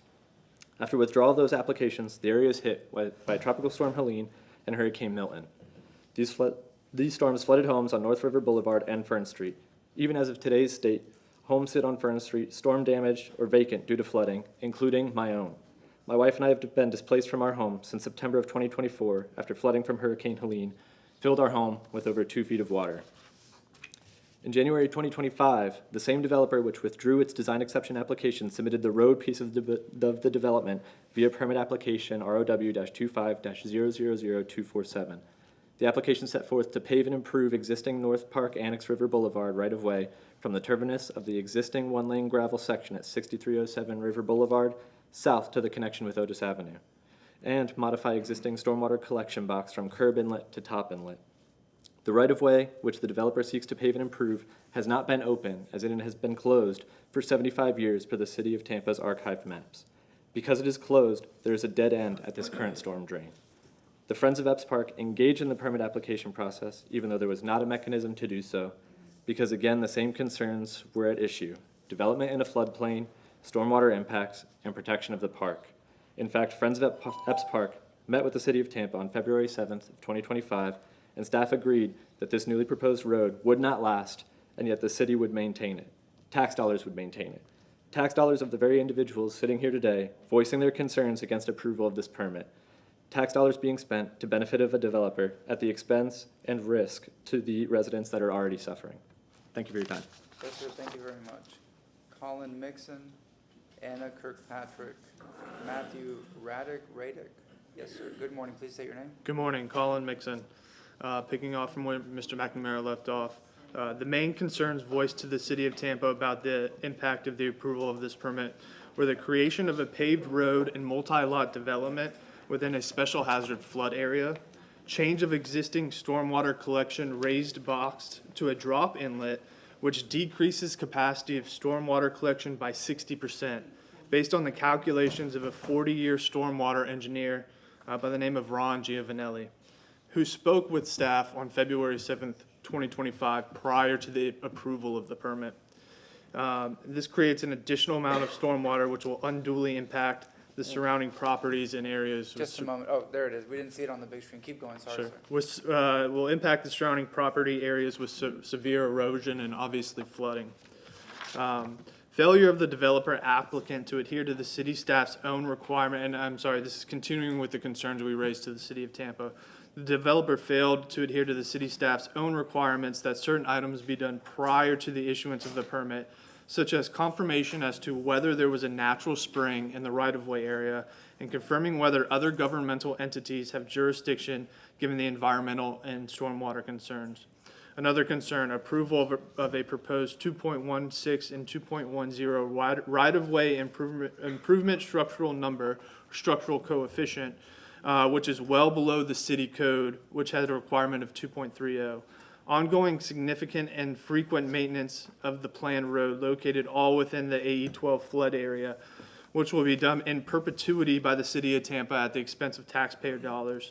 The permit, another concern, the permit authorizing a revised pavement section consisting of 3 inches of asphalt over a 2-inch recycled concrete base, which is going to harm the root systems of the grand oaks in the park.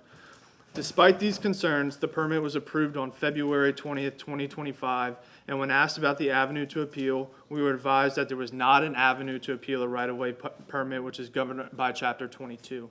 Without a voice via administrative appeal, we looked to other avenues. We found a law known as the Land Use and Environmental Dispute Resolution Act, or Florida Statute 70.51.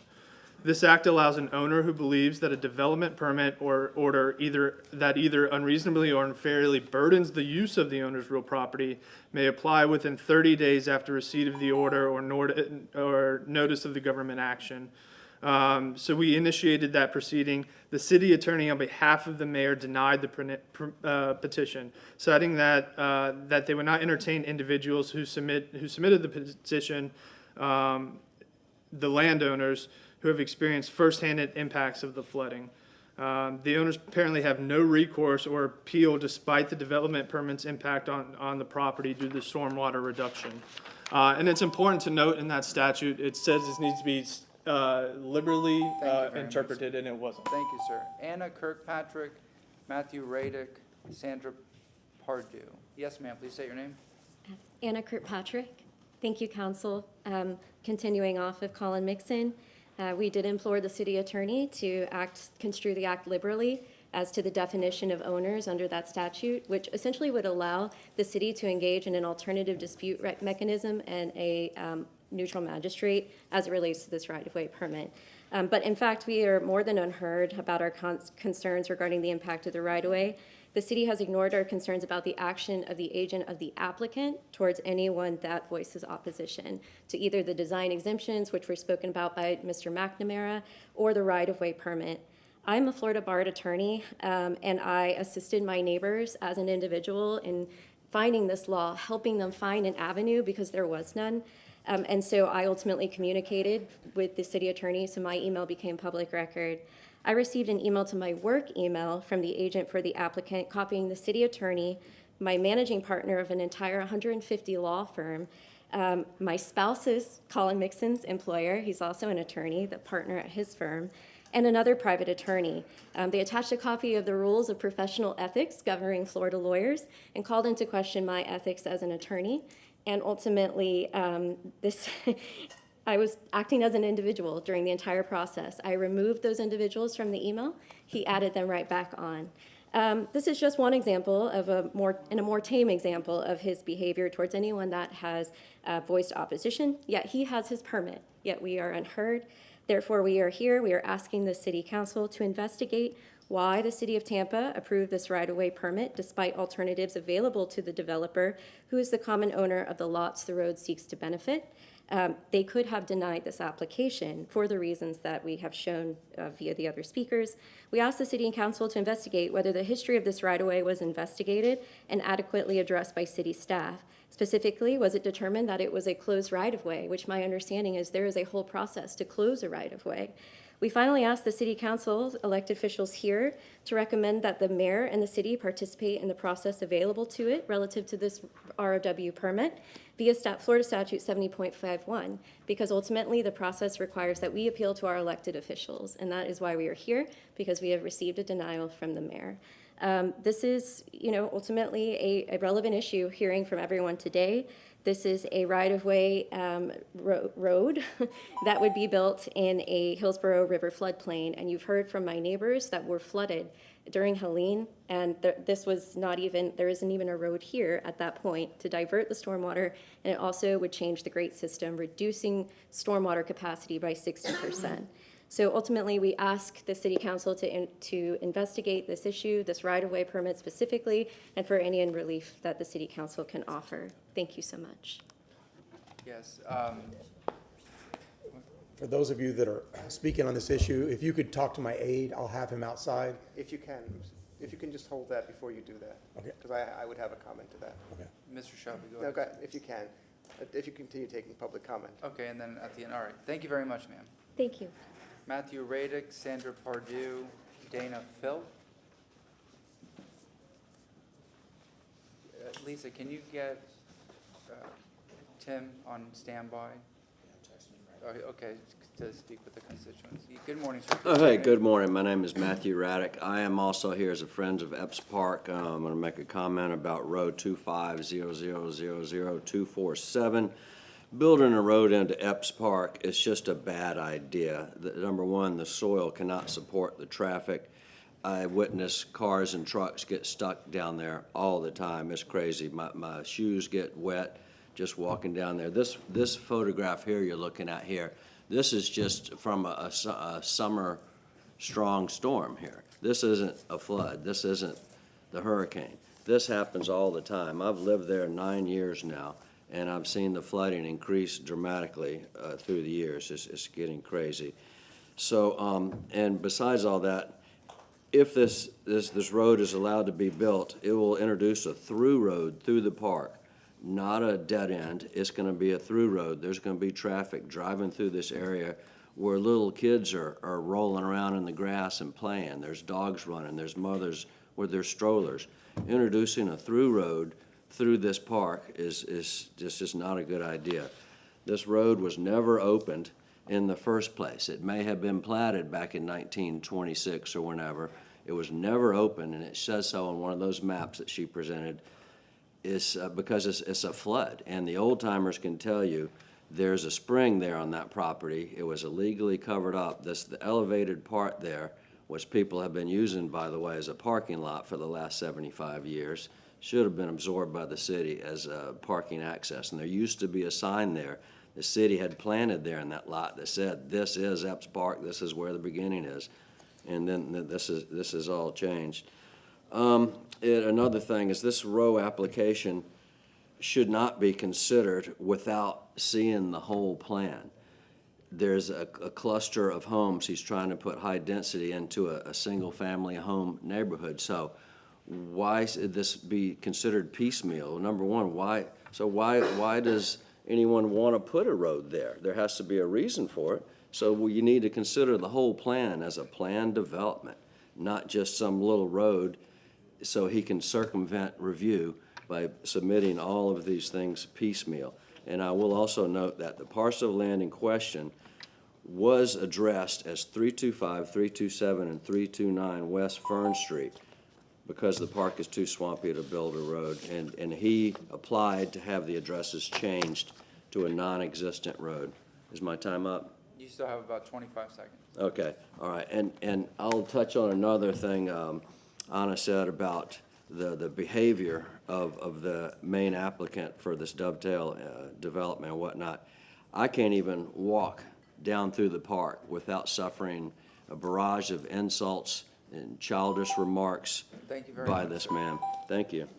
Sandra Pardue, Dana Phil, Dumara Axel. Good morning, ma'am. Please say your name. Good morning. I'm Sandra Pardue. Thank you for hearing me. We've heard a variety of issues this morning from the people behind me. Most of them, if you scale them in comparison to my issue, they've got elephant issues, whale issues, hippo issues. I've got a gnat issue that I need to ask you to think about. And if I can get my picture up here, I'll show you some pictures. Is it going to work? Are we there? Yes, ma'am. We can see it. All right. I don't know. It's kind of dim, but these pictures were taken one morning earlier this week on a 30-minute walk around the neighborhood, and everything you're going to see in this picture is one of the gnats I'm talking about, the transportation systems that we have available to us around town. Many of them seem to arrive in our neighborhood as their end point and destinations, and they lay there and stay there. The first one I showed you sat on that sidewalk for 7 days before it was removed. There's a procedure and a process for dealing with this. The procedure and the process isn't working, and I'm here to ask you to look into it. You're the legislative body. You don't have the day-to-day administration of solving these issues, but you did approve the funds and the contract, not the funds, but the contract that got these things into this situation. So I need you to please see what we can do about taking these gnats off of our streets. And like I said, it's a gnat problem, but the big picture is always more compelling and inviting when you take care of the small details, and you need to tend to them. And that's just the point I'm trying to make. So if you'll please help us out with seeing what we need to do to move some of this situation into a better process so that that particular part of everyone's neighborhood in the whole city, because I've seen them everywhere too, not just in our neighborhood. As I drive around, they're laying here, there, and everywhere. So thank you so much for removing the not the motorcycles, but the scooters and the little motorized bikes and getting them back in the corrals where they belong.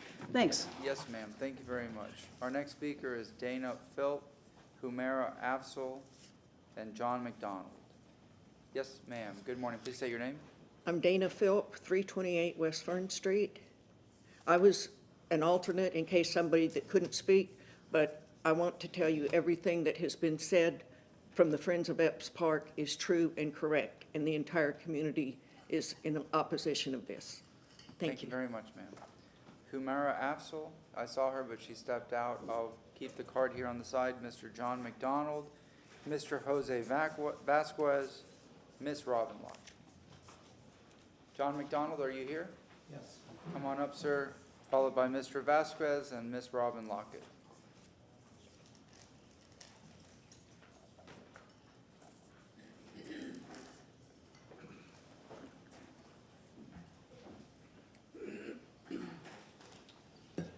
Hello. Good morning, sir. Please state your name.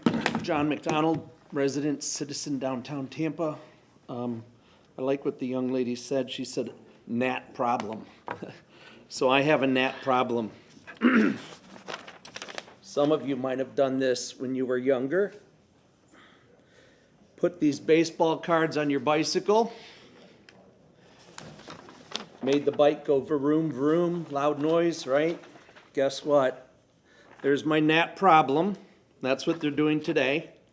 It's loud, it's offensive, it's rude, it's a discourtesy, it's a breaking of the Florida law, county law, and city law. We have statutes that say this is illegal. In 2023, city records show that we didn't write one citation for a noise ordinance from a muffler. I'd like to encourage city council to please ask and support law enforcement to do something about this and start writing citations, because probably right now, out front while people are trying to work, this noise is crackling in the background of their conference calls, their Zoom calls. Again, a gnat problem. But City of Tampa has some flashing lights down in Ybor saying noise ordinance, radios, etc. And there's one other sign down by MacDill Air Force Base on Bayshore. And it's leaning. Not relevant, but Collier County, down south of us, has established a task force.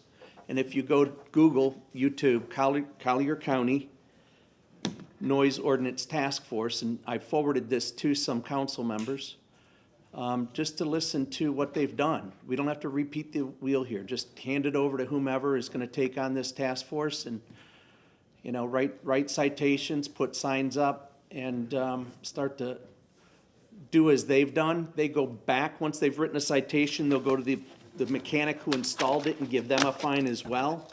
And the task force is sending out letters to those mechanics saying, you know, be aware what you're doing is illegal. So it's just a nuisance. Again, a gnat-sized problem, you guys, but it's unhealthy in our environment. I think we need to create a common courtesy, or at least enthusiastically impress that a common courtesy is an old-fashioned thing I'd like to see back. And the noise these cars make is very offensive. So I encourage you, please go to that YouTube. I'm sorry my tech brain didn't work, and I could have had it here and you could have listened to it. It would have been done. So add it to do to your list, and thank you. Thank you very much, sir. Jose Vasquez and Miss Robin Lockett. Good morning, sir. Please state your name. Good morning, my name is Jose Vasquez, resident of 2222 North 64th Street, business located 1924 North 59th Street. The reason I'm here today because on the last meeting on June 9, when I present my issue, Council Miranda asked me if I can provide some information or evidence about the property to be investigated. So from that day, I'm just waiting 30, 45 days to see if code enforcement, mobility, transportation, do something in the area. Nothing happened. So today, I'm bringing some evidence, like this is the deed when the city of Tampa bought that property on 1973.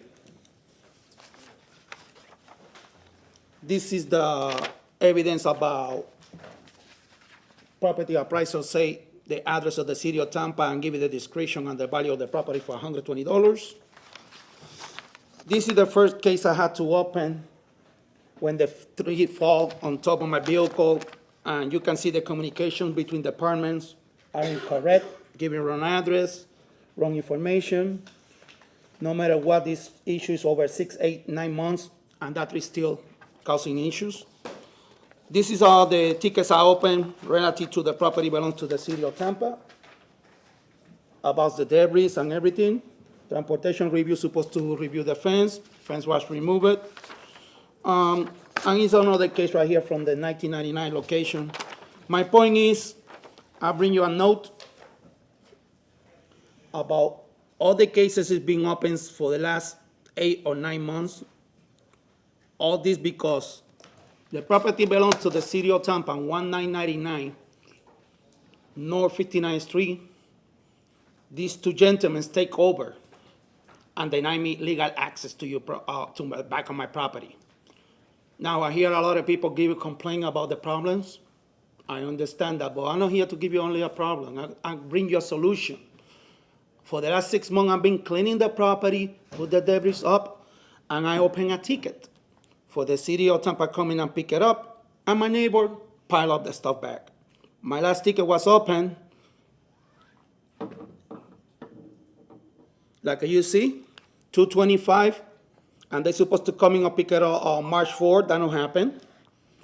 And the funny part is my neighbor, because I do this cleaning, decide to call the police on Tampa, and now I'm on the investigation because they want to charge me with criminal mischief because he planted 8 trees to and from my legal interests. I had the right to remove it because he's blocked it. Code enforcement opened that case number, and now they say his tree costs $5,000.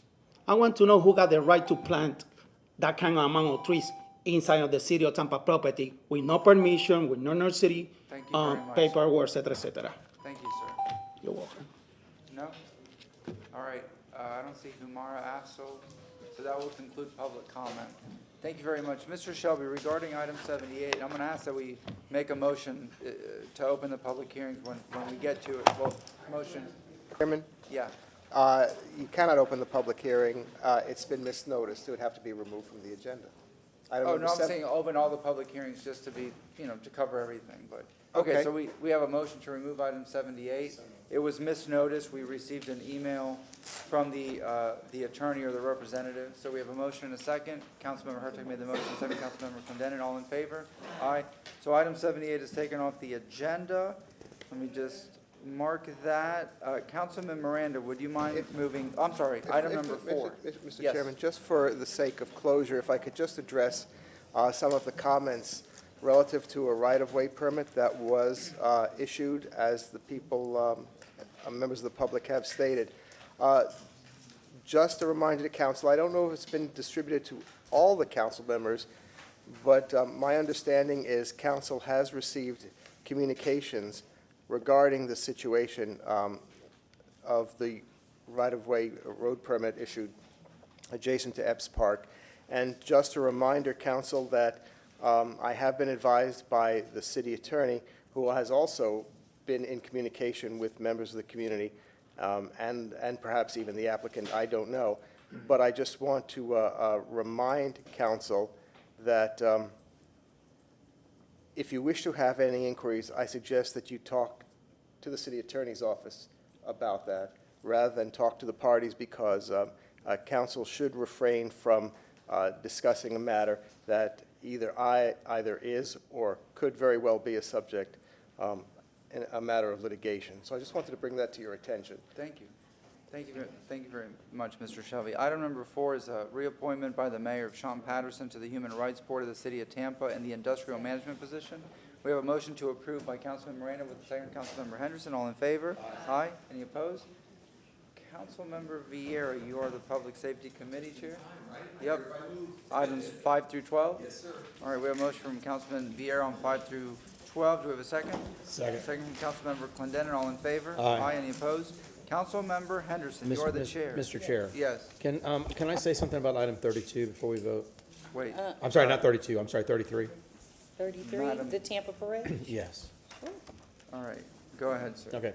This is on our consent agenda item. It is voting on a permit for our Tampa Pride Parade and Festival, and I just thought it was applicable during these times in our country and our state when so many people do not value diversity and inclusion with our communities. And I wanted to remind folks that the city of Tampa, we still do. This is a city that values Black heritage and history. We honor Dr. Martin Luther King. We have many events throughout the city honoring that community. We honor our Hispanic and Latin communities routinely throughout the city for festivals and events. Well, women, we honor women. It's Women's History Month. We have events. In fact, Councilwoman Hurtak just spoke at one this past week. I'm getting too long. Just last week, we passed a resolution honoring and supporting our Muslim community and honoring Ramadan. We have many, and Councilman Vieira has been a big advocate, and myself as well, for the Jewish community in the city of Tampa and honoring the inclusivity and the valuable part that they serve. Our Christian community, for our Muslims, we light the menorah during Hanukkah. For our Jewish people, we light the menorah. For our Christians, we have a Christmas parade, and we have Christmas celebrations and Christmas trees throughout the city. So this is a city that values every element of the people that live in the city of Tampa, including our proud and outstanding members of the LGBTQ community. And I hope you all join everyone for their Pride event on March 29th in Ybor City. Thank you very much.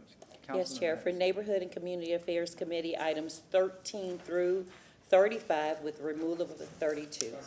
We have a motion from Councilmember Henderson, second from Councilmember Miranda. All in favor? Aye. Councilmember Hurtak, 36 through 48. Yes, I move items 36 through 48. Second. All right, we have a motion from Councilmember Hurtak, second from Councilmember Miranda. All in favor? Aye. Councilmember Miranda, you are the finance. Yes, sir. I move items 49 through 51. We have a motion from Councilmember Miranda. Do we have a second? Second. Second from Councilmember Clendenin. All in favor? Aye. Councilmember Clendenin, you're the vice chair of Development and Economic Opportunity. I move items 52 through 68. Second. We have a motion from Councilmember Clendenin. We have a second from Councilmember Miranda. All in favor? Aye. Councilmember Clendenin, you're the chair of Mobility and Asset Management. I move items number 69. We have a Good motion. work. We have a Thanks. second. Very good. Second from Councilmember Miranda. All in favor? Aye. Item number 70 is to set a petition for review for May 1st, 2025, 1:30 Second. p.m. here at City Council, 315 East Kennedy Boulevard, Tampa, Florida, 33602. Motion was made by Councilmember Henderson, second by Councilmember Miranda. All in favor? Aye. All right, we made a motion to open the public hearings. Let me just check. We open all public hearings. Regarding up until. I'll move to open public hearing. Second. All right, we have a motion from Councilmember Hurtak, second from Councilmember Miranda. That's opening all the 10 and 10:30 a.m. All in favor? Aye. Any opposed? And then we have those 1:30, we have a 1:30 hearing later on. All right, item number, let me see, there's two non-quasi judicial. If you are here to speak on any of these public hearings, the 10 and 10:30, please stand and raise your right hand, and we will swear you in. If you're going to speak. Please raise your right hand. Do you swear or affirm that the testimony that you are about to provide is the truth and nothing but the truth? Thank you very much. We're going to start with item number 71. Is there anybody here from the city to speak on 71? If not, I will ask for public comment. Is there any? Oh. Yes, ma'am. Are you here for 71? I am. You don't have to be sworn in. Okay. Come on up. Please state your name. Emma Gregory, Legal Department. Excuse my slight tardiness. We are here for a second reading of the Pedicab ordinance. Council did not have any questions on first reading, but should you have any questions today, I'm here for them, though slightly late. No, you're good. Any questions? No? Is there anybody in the public that wishes to speak on 71? Mr. Chair, I was absent during this first vote, but I did review the recording, and I am familiar and prepared to vote.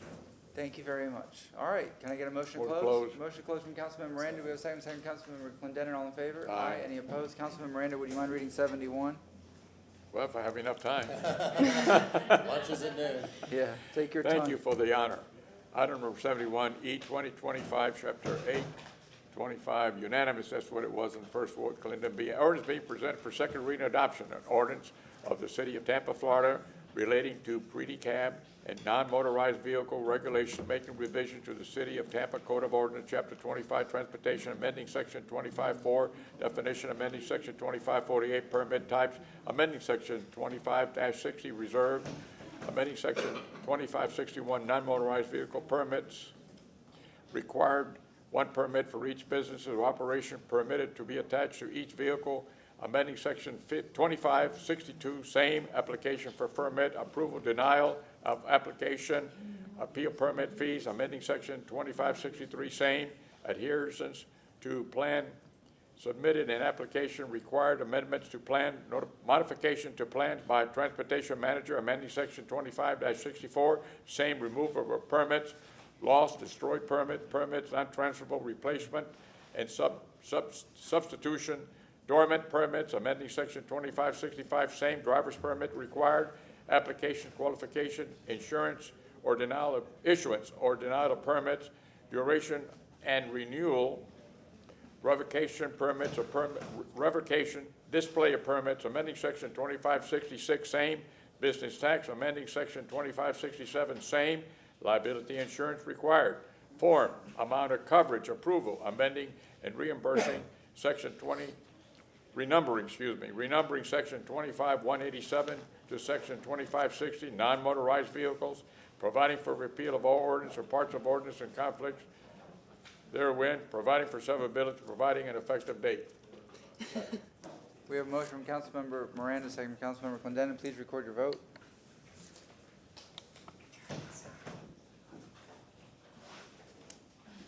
Motion carried unanimously with Henderson being absent at vote and Carlson absent.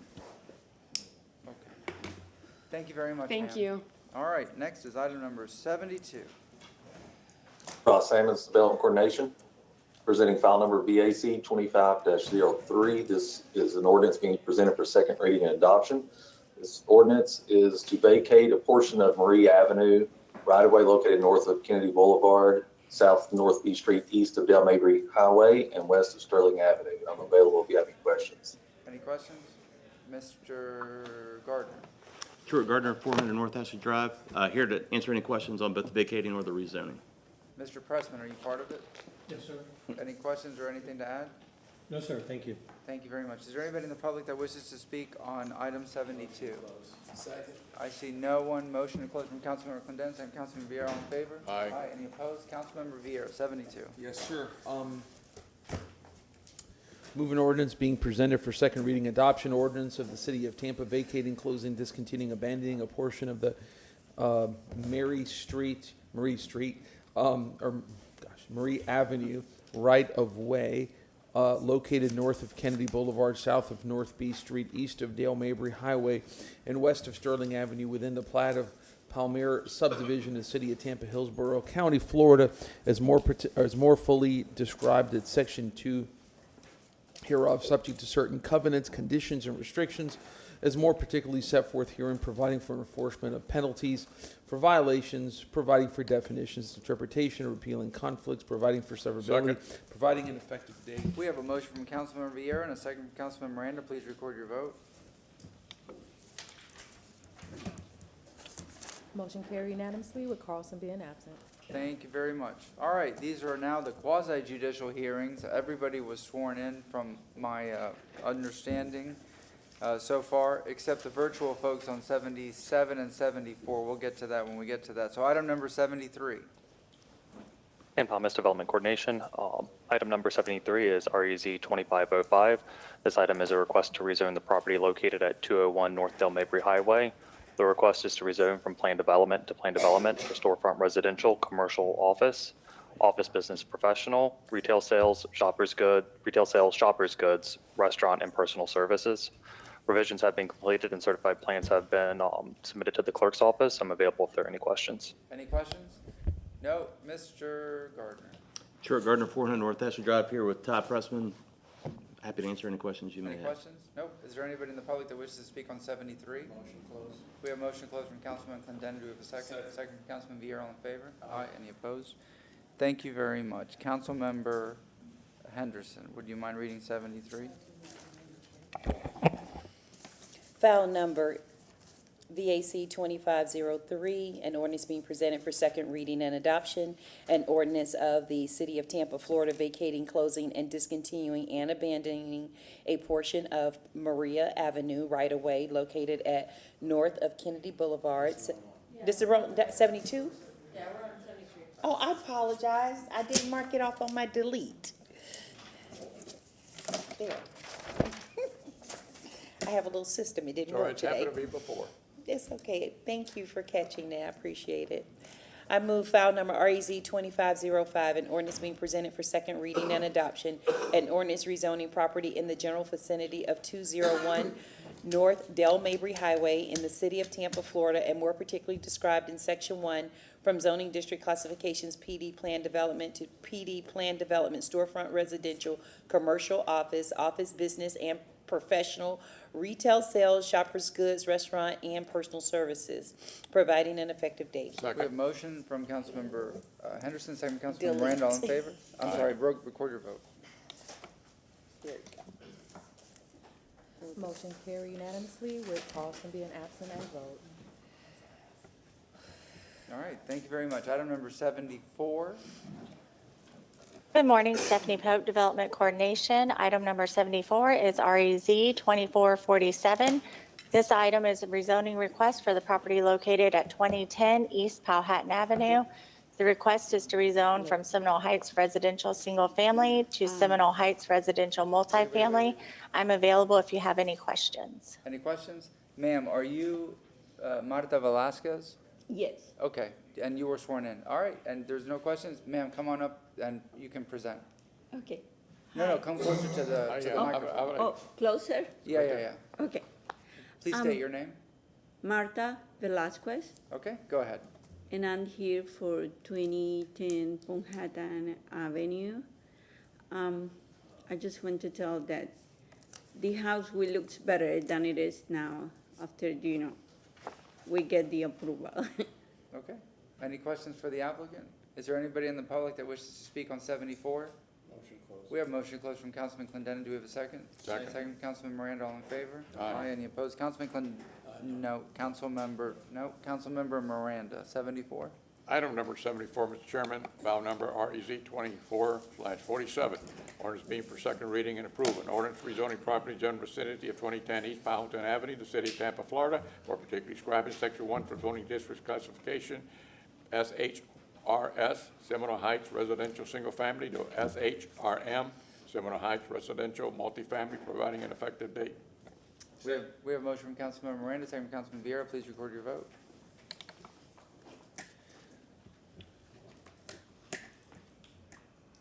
Motion carried with Clendenin and Hurtak voting no and Carlson being absent. Okay. It was in your favor. You're good. Yes, ma'am. Thank Thank you very you. much. Have a good afternoon. All right, item number 75. Stephanie Pope, Development Coordination. Item number 75 is REZ 2490. This item is a rezoning request for the property located at 3916 West Alva Street. The request is to rezone from CG Commercial General to Planned Development for vehicle sales and leasing. Revisions have been completed and certified plans have been submitted to the clerk's office. I am available if you have any questions. Any questions? All right, I see no one. Yes, sir, please say your name. My name is Ray Hadjian. I'm the owner of 3916 West Alva. If any question. Any questions for the gentleman? Nope. All right. Anybody in the public wish to speak on 75? Motion closed. We have a motion closed by Second. Councilman Clendenin, second by Councilman Miranda. All in favor? Aye. Any opposed?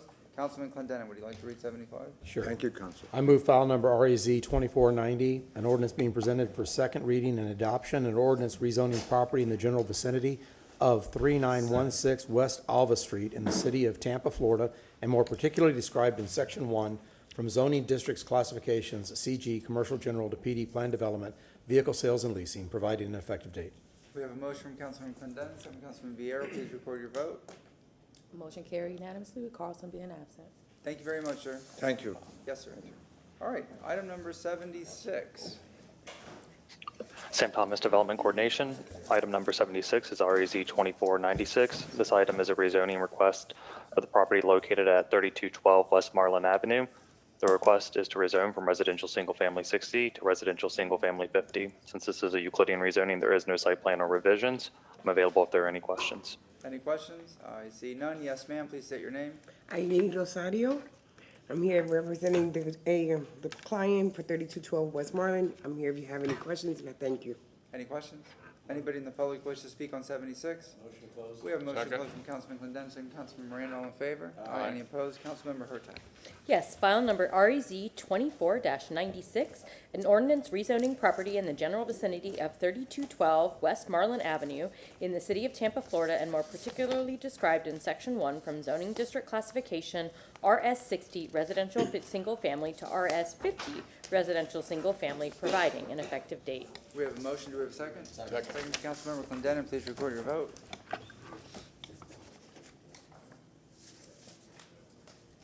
Motion carried unanimously with Carlson being absent. Thank you very much. Yes, sir. And this one here, and I'm not trying to, there's got to be a misprint. A member of council can't be absent and vote and make the same one who made the motion for first reading. Wait a minute. That's a good, yeah. Oh, you're all right. Yeah, this, I forgot who read 77, because it wasn't Carlson. Can we still vote on it today and correct it on the, okay. That's a good catch. Well, they used to call me Eagle Eye when I played ball. I call you Columbo. Columbo. All right, item 77. Who from the staff St. is here? Go Thomas ahead, sir. Development Coordination. Item number 77 is REZ 2508. This item is a rezoning request for the property located at 5200 South Manhattan Avenue. The request is to rezone from commercial intensive to planned development for residential single-family attached. Revisions have been completed and certified plans have been submitted to the clerk's office. I'm available if there are any questions. Any questions? I see that we have registered Trent Stevenson, Steve Henry, Ricky Pederico. Are they going to be speaking? No? Only a question, so. Okay, so you come up and present. Go ahead, ma'am. Please state your name. Chair, I want to make the correction really Yeah. quick. So Carlson was absent at vote. Clendenin and Henderson moved the ordinance on first reading. Okay, so it was a Scrivener's error there. Yes, ma'am. Please state your name. Go ahead. Good morning, Cammie Corbett with the law firm of Hill, Ward and Henderson, and I do have two quick exhibits I'd like to share with you. I'm going to show them on the Elmo, but I'm going to pass them.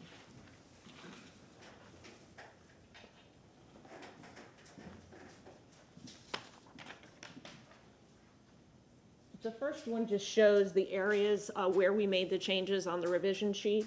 And specifically, in addition to what staff asked us to do, we actually added the dimensions to the garages that we presented to you. We knew that that was important to the discussion, so we went ahead and made those changes in between first and second reading, even though they weren't on the revision sheet. The second one that I wanted to show you is the calculation, revised parking calculation. Even if you counted those interior garages as one-car garages, we exceed parking by 25% still. And so we have demonstrated through our presentation at first reading that we are consistent and compatible with the comprehensive plan in your land development code, and we respectfully request your approval. And our consultants are available if you have any questions. Any questions? Councilman Clendenin. I appreciate that classification or that clarification, and I did observe that during that, and I think I made a note of that you were able to meet the minimum parking minimums, but even if that garage was counted as a single-car garage, because you had driveway space. And I think as we move forward as a city, with garage standards, we're going to take that into account as well, that folks that are using, you know, as long as they can meet the minimum parking standards in a variety of ways, that would be permissible. So I appreciate the classification and clarification on the plan. Thank you. Mr. Shelby. If I can inquire of staff and Ms. Corbett, what you've presented to us and have put into the record, are these on the site, the certified site plan that's been filed with the clerk? The revision? What you've passed in? This colorized version is not, but this is based on the certified site plan that is in the record that Mr. Thomas has.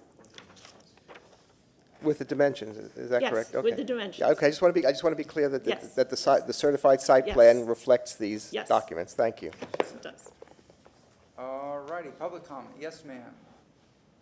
Please state your name.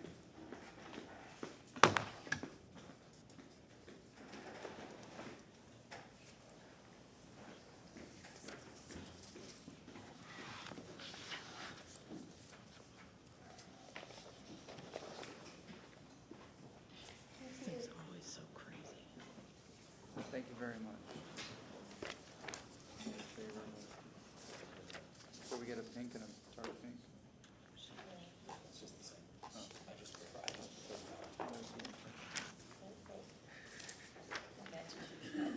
Yeah, exactly.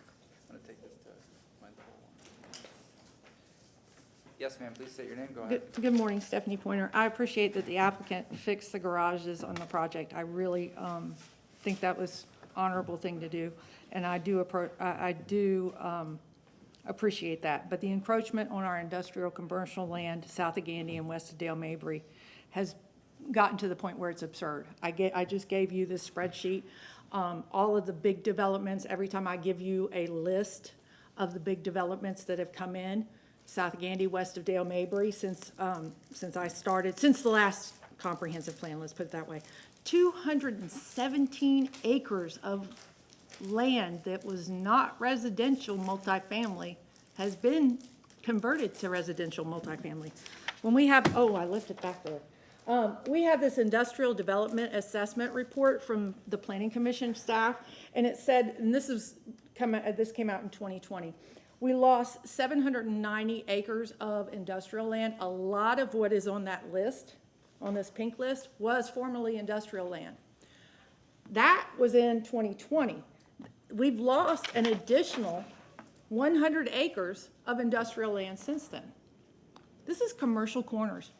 And the applicant, when they got up there and they spoke and said, oh, but if we put a gas station on this corner, there would be 580 trips. You know what those 580 trips would be? They'd be 580 citizens who already live in our community who have to drive north of Gandy to get to a gas station. We would love a gas station. There are actually posts about it on Facebook that were so distraught that our neighbors were like, we would love to have a gas station there. I know that sounds crazy. And I know that you guys think that I only get up here and complain. Well, I have supported 2 large developments, which is unusual. One, because they put affordable in there, a gas station. I've supported several restaurants, coffee shops, you name it, anything but residential. And at some point, even if it's a decent project, because I'm not going to tell you this is a great project, even if it's a decent project, I have to get up there and say, but we don't have a gas station. I live in a food desert.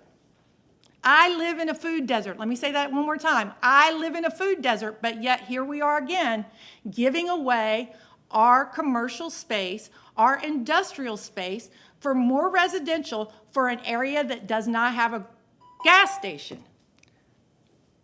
These units cost them. This is what they told me. I didn't ask, we asked them, what's the cost? Their cost is $450,000 without the dirt. Without the dirt. No telling what they paid for the property. You guys found unanimously that this was a good project and it should be passed. I would question, none of you asked about putting any commercial in this project. Why not? This is a transportation corridor. Thank you, ma'am. Thank you. Is there anybody else here for public comment? Councilmember Clendenin. Yeah, addressing the public comment on the industrial property. I think that's one of the things we need to kind of have that kind of discussion as we move forward as a city. the city of Tampa is evolving and changing, and we're, you look at the map of what the city of Tampa looked like, it's, skinny and long and linear, going from historic Old Port Tampa all the way up to Pasco County in the northeast. We're becoming much more urbanized and a much more residential community, but it's not that we're losing industrial in our area. The area is shifting, because you go out to like 301, or you look at some of the redevelopment properties out around the port that's not necessarily in the city property, but it's still within our community. So there's all of these industries, and this property is shifting out of where people are living to those areas. They're still providing jobs. It's just a realignment. So I think that's one thing to consider. The other thing is, I agree with. I would love to see, as we just talked about with the Clarion report about land development, of encouraging commercial property. The problem is a lot of this is personal property. We don't own the property, so we can't. As someone who doesn't own a piece of property, like people will say, oh, why don't we put a grocery store there?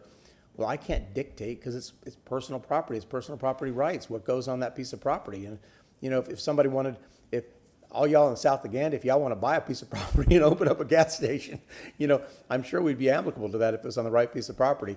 So I think that's what we all have to consider when these things is that, because I hear things all the time like the dog track, like we all need to go up there and we develop the dog track. So we don't own the dog track. It's a private person owns that dog track. I just can't go up there and take her property. So that's all these things. It always sounds great, and we all like to pontificate about that in conversations over coffee or a cocktail. But the reality is, people own their own properties, and they have certain land rights and responsibilities, and that's what we have to make our decisions on when we vote on this stuff. And again, while I'm empathetic with the lack of grocery stores and those types of establishments down there, I think that we have to balance that when we make these decisions. Councilmember Henderson, Councilmember Miranda. Councilmember Henderson. Thank you, Chair. I do appreciate the public comment regarding this. I happen to like this project. It's not overdone, and but that is something to take into consideration, the commercial space and industrial space, and how we, look at what's being presented before us. So I do appreciate that. This one just seems ideal to me, because one of the bigger issues was the fight for the garages, and the developers are obviously listening to that, because it is important, and and it was fixable, and this was one of the first clear examples that it was very intentionally done because of public comment. So I do appreciate that one, but I will continue to support this particular project. Thank you very much. Ma'am, do you have a rebuttal? Cammie Corbett again. Just briefly, everything in real estate is location, location, location, right? And so the market is reacting to this mixed-use land use category, and the market is deciding what the appropriate mix of use is based on sort of the characteristics of the area. And I'd like to have Mac McGraw come up real quick and provide you with some feedback that we got from real estate brokers about commercial and industrial lands in this particular area. Come on up, sir. Were you sworn in? Yes, sir. Okay, please state your name. My name is Mac McCraw. I live at 3000 West San Nicolas Street in Tampa, Florida. We did have a licensed real estate broker do a industrial and retail study of the site. We're obviously investing in it, want to make sure we're using the highest, the best use. Her name is Lauren Campbell. She's with the Archer Group, and she's also a Tampa resident.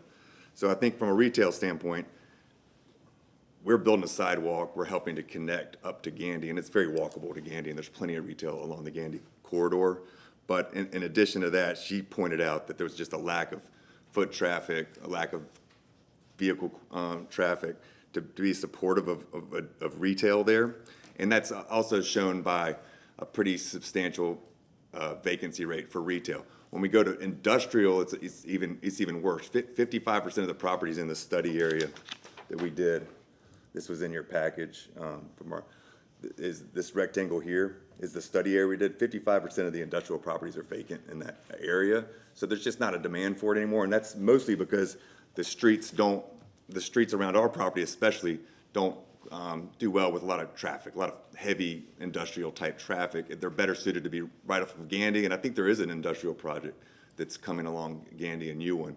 So I just don't think that that area has been supportive of it. And as you transition south, it certainly makes sense to start putting in the projects like we're putting in. That's it. Thank you. Anything further in the rebuttal? If not, I'll ask for, we already had a motion to close, correct? Motion to close from Councilmember Condon, second from Councilmember Henderson. All in favor? Aye. Any opposed? Councilmember Miranda, I think it's back to you, sir. Or Vieira, because we skipped over when we went to Vieira. So let's do, to Miranda. Go ahead, sir.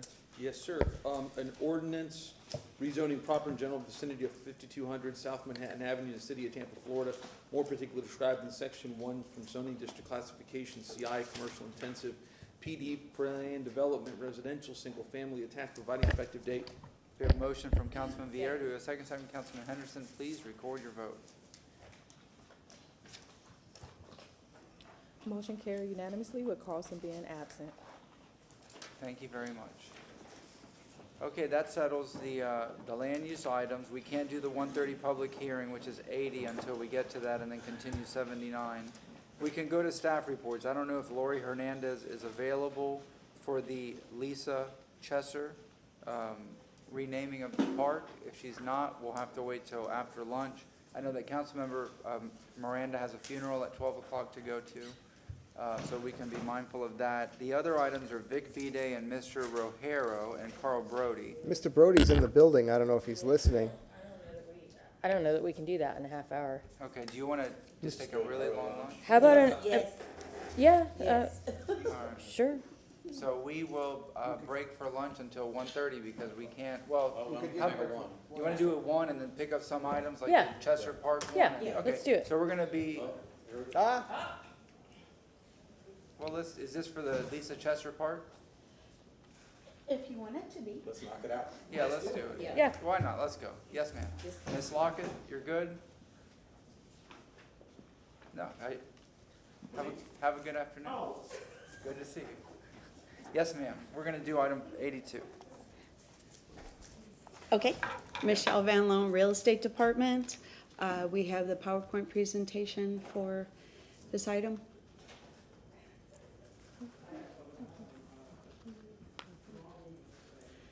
They got caught off guard too. So while they're bringing it up, you guys have a copy. Lisa Chesser was one of those people that no matter who she met, she would always try and help. But she was someone who went above and beyond just doing what we all do in our daily lives when we run into people in need. She actually started her own nonprofit foundation. She went out and fundraised to be able to take in donations and take in money to do more for people that she ran into, especially those most at risk. She volunteered not only with Toys for Tots, but she did her own toy drives because the Toys for Tots are very early in the season. And she was always running into families that needed more toys as they got closer to the holidays. And her heart just went out there for anybody who had those needs. And she couldn't stand the thought of a child not having something and the guilt and what it does to a parent knowing you can't do those things for your children. She helped pay for hotel rooms for people to get them off the street or keep them off the street. She paid for insurance. She paid for rent. She was always going above and beyond when she saw someone in need.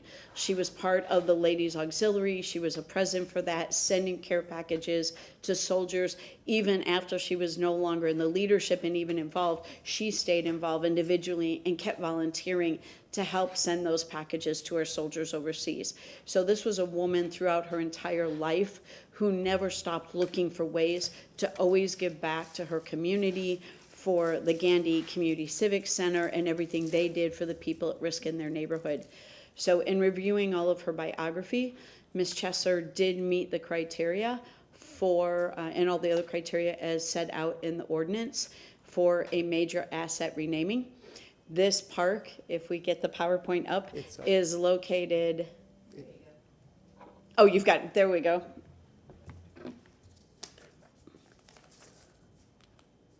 And so you can see it there. It is just west of the entry to the MacDill Air Force Base, just off of Dale Mabry. It is between Pinewood and Markham Streets, and the park itself will be developed by the developer who is building the hotel just to the west of this. If council chooses to move forward with this honorary naming, the dedication of the park, though, is still a couple of years down the road. It is required by the developer to be built as a condition of the CO of the hotel, and that's in our agreement. If you so choose to move forward, then I would request a setting of a date for a reading of first ordinance at least 30 days out from today, so that we have time to do our public posting as required by the ordinance, and I'm available for any questions.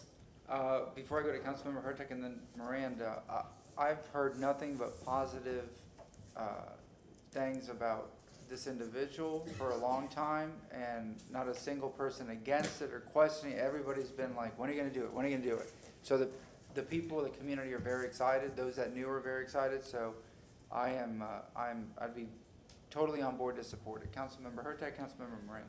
Thank you. And because Councilmember Carlson isn't here today, I was told that we need to schedule this actually in May because of some family and health issues. So I'm going to recommend May 15th Okay. as a date. Councilor Miranda seconds it, and sir, you wanted to speak?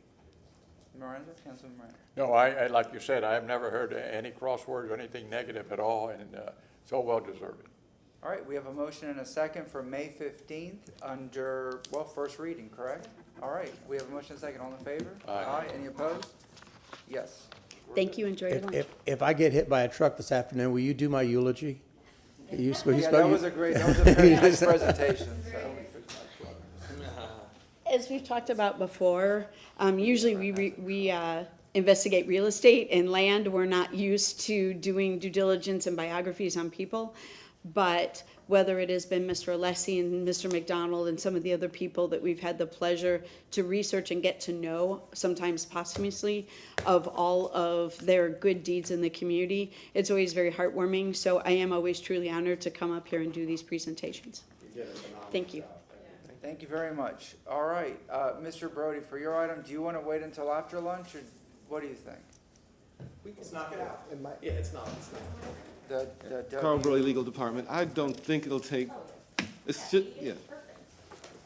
All right, go ahead, I'm going sir. to try to use the Elmo. And what we'll do is, I introduced myself, right? Carl Brody, Legal Department. What you have before you today is a proposed ordinance, so this isn't final. This is just a proposition that we're bringing forward for you to consider for a code of conduct for our city contractors and vendors. Can I make that bigger? Can you guys see that? Just zoom in with that wheel, that little, there we go. Okay, there we go. And, all right. Okay, right there. That's pretty good. That's good. So what we're, this situation arose by a complaint regarding the treatment of a city contractor, actually to another city contractor, and then a separate complaint by a city employee that person received from a city contractor. So we wanted to put some rules in place just to clarify and make sure that our contractors, our vendors know that they have to serve us when they receive a contract to the highest level of ethical responsibility. And I'll just walk through this really quickly. And of course, if you have any questions, just jump in. So our subset, well, initially, we're putting it in the WMBE ordinance 26.5, and we put it there because those are the contractors that we actually certify. So to be WMBE or small local business in the city, you have to be certified, go through the process. So that's the group we have a direct relationship with. So we put it in that section, and so we just referenced that, you know, we want our contractors and vendors to serve at the highest level of integrity and ethical standards.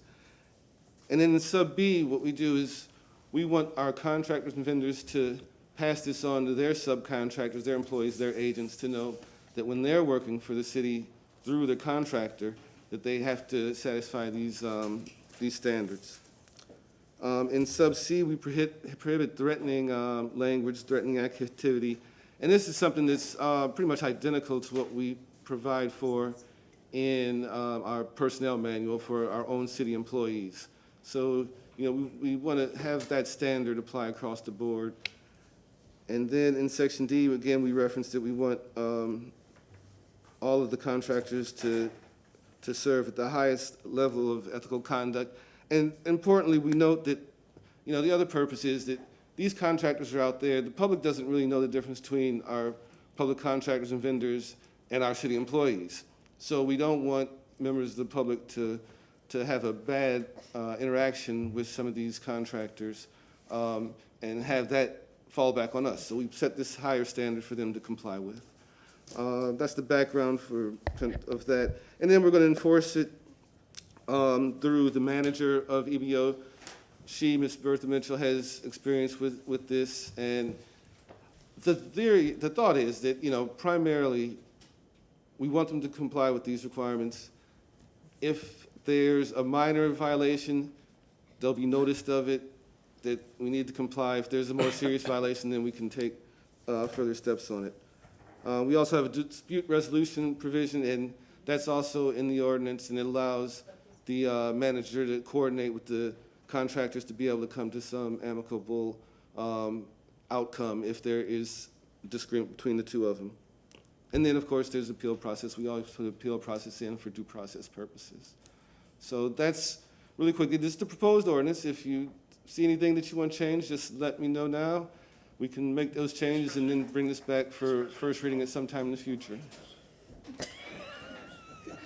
All things. Councilman Vieira, Councilmember Hurtak. Thank you, Mr. Chair, and I'm laughing about that, poor guy.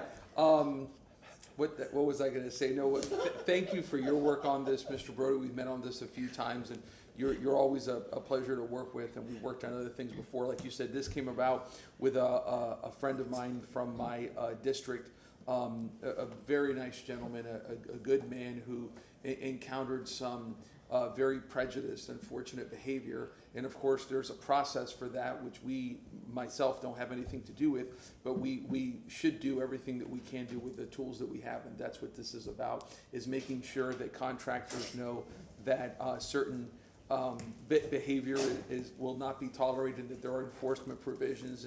And we worked with the contractor community and others on this. So I'll be happy to report this to this gentleman, and I'm sure that he'll be pleased. So just thank you for your work. And do we motion after the after the stuff, discussion. but to put it like on how does this work? Okay, good. Yeah, like we Okay, did with the park naming. but thank you, Mr. Brody. You're always a gentleman. Thank you. Not yet. Councilmember Hurtak. Thank you. I do have a few questions. Yeah. Does it cover, so you said it's being put under the WMBE and SLBE, but it will cover all contractors? It does. It'll It's cover just everybody. because of where it is. Okay, just wanted to double check so that the public understood that. And I am concerned about the enforcement section, because how many violations are too many violations? I think we need a little bit more structure, not a ton of structure, but I really feel like more structure is important here, because the idea is we're going to be targeting bad actors, and if we've known anything about the complaints we get about specific contractors, it's they'll just change their tactic just a little bit. So I would love if I don't know if you all have suggestions on how to add something to that to make it a little more.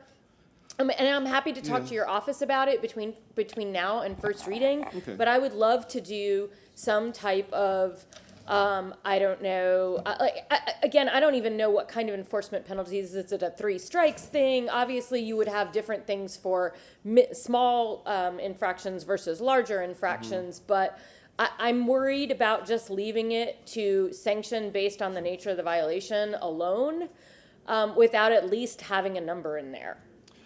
No, that's understandable, and we can work on something in between today and when it comes before you for first reading.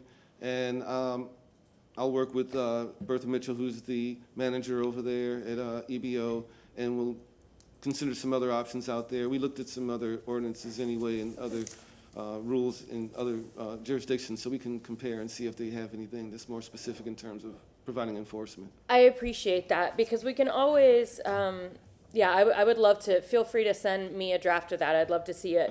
And then I noticed in the motion itself, it said to a discussion on parking to be included. And I do remember that one of the things we had talked about, and I don't know if this is this or it's a different one. No, yes, I Okay, think that not a those problem. got mixed for some reason. I just saw it in the motion, and I thought if it's not here, So, okay, great, thank you. Yeah. So are we ready for a motion? Councilman Okay. Clendenin, go ahead. So I motion that the legal department come back on May 15th with a ordinance for first reading and consideration on Code of Conduct to Chapter 26.5 of the City of Tampa Code for WMBE and SLBE certified contractors with the City of Tampa, Florida, period. Yep. All right, we have a motion from Councilmember Clendenin, second from Councilmember Vieira. All in favor? Aye. Any opposed? These were all continued. Yep. All right. Thank you very much, Mr. Brody. We're going to recess for lunch until 1:30 since we got those items out of the way. Thank you. All right.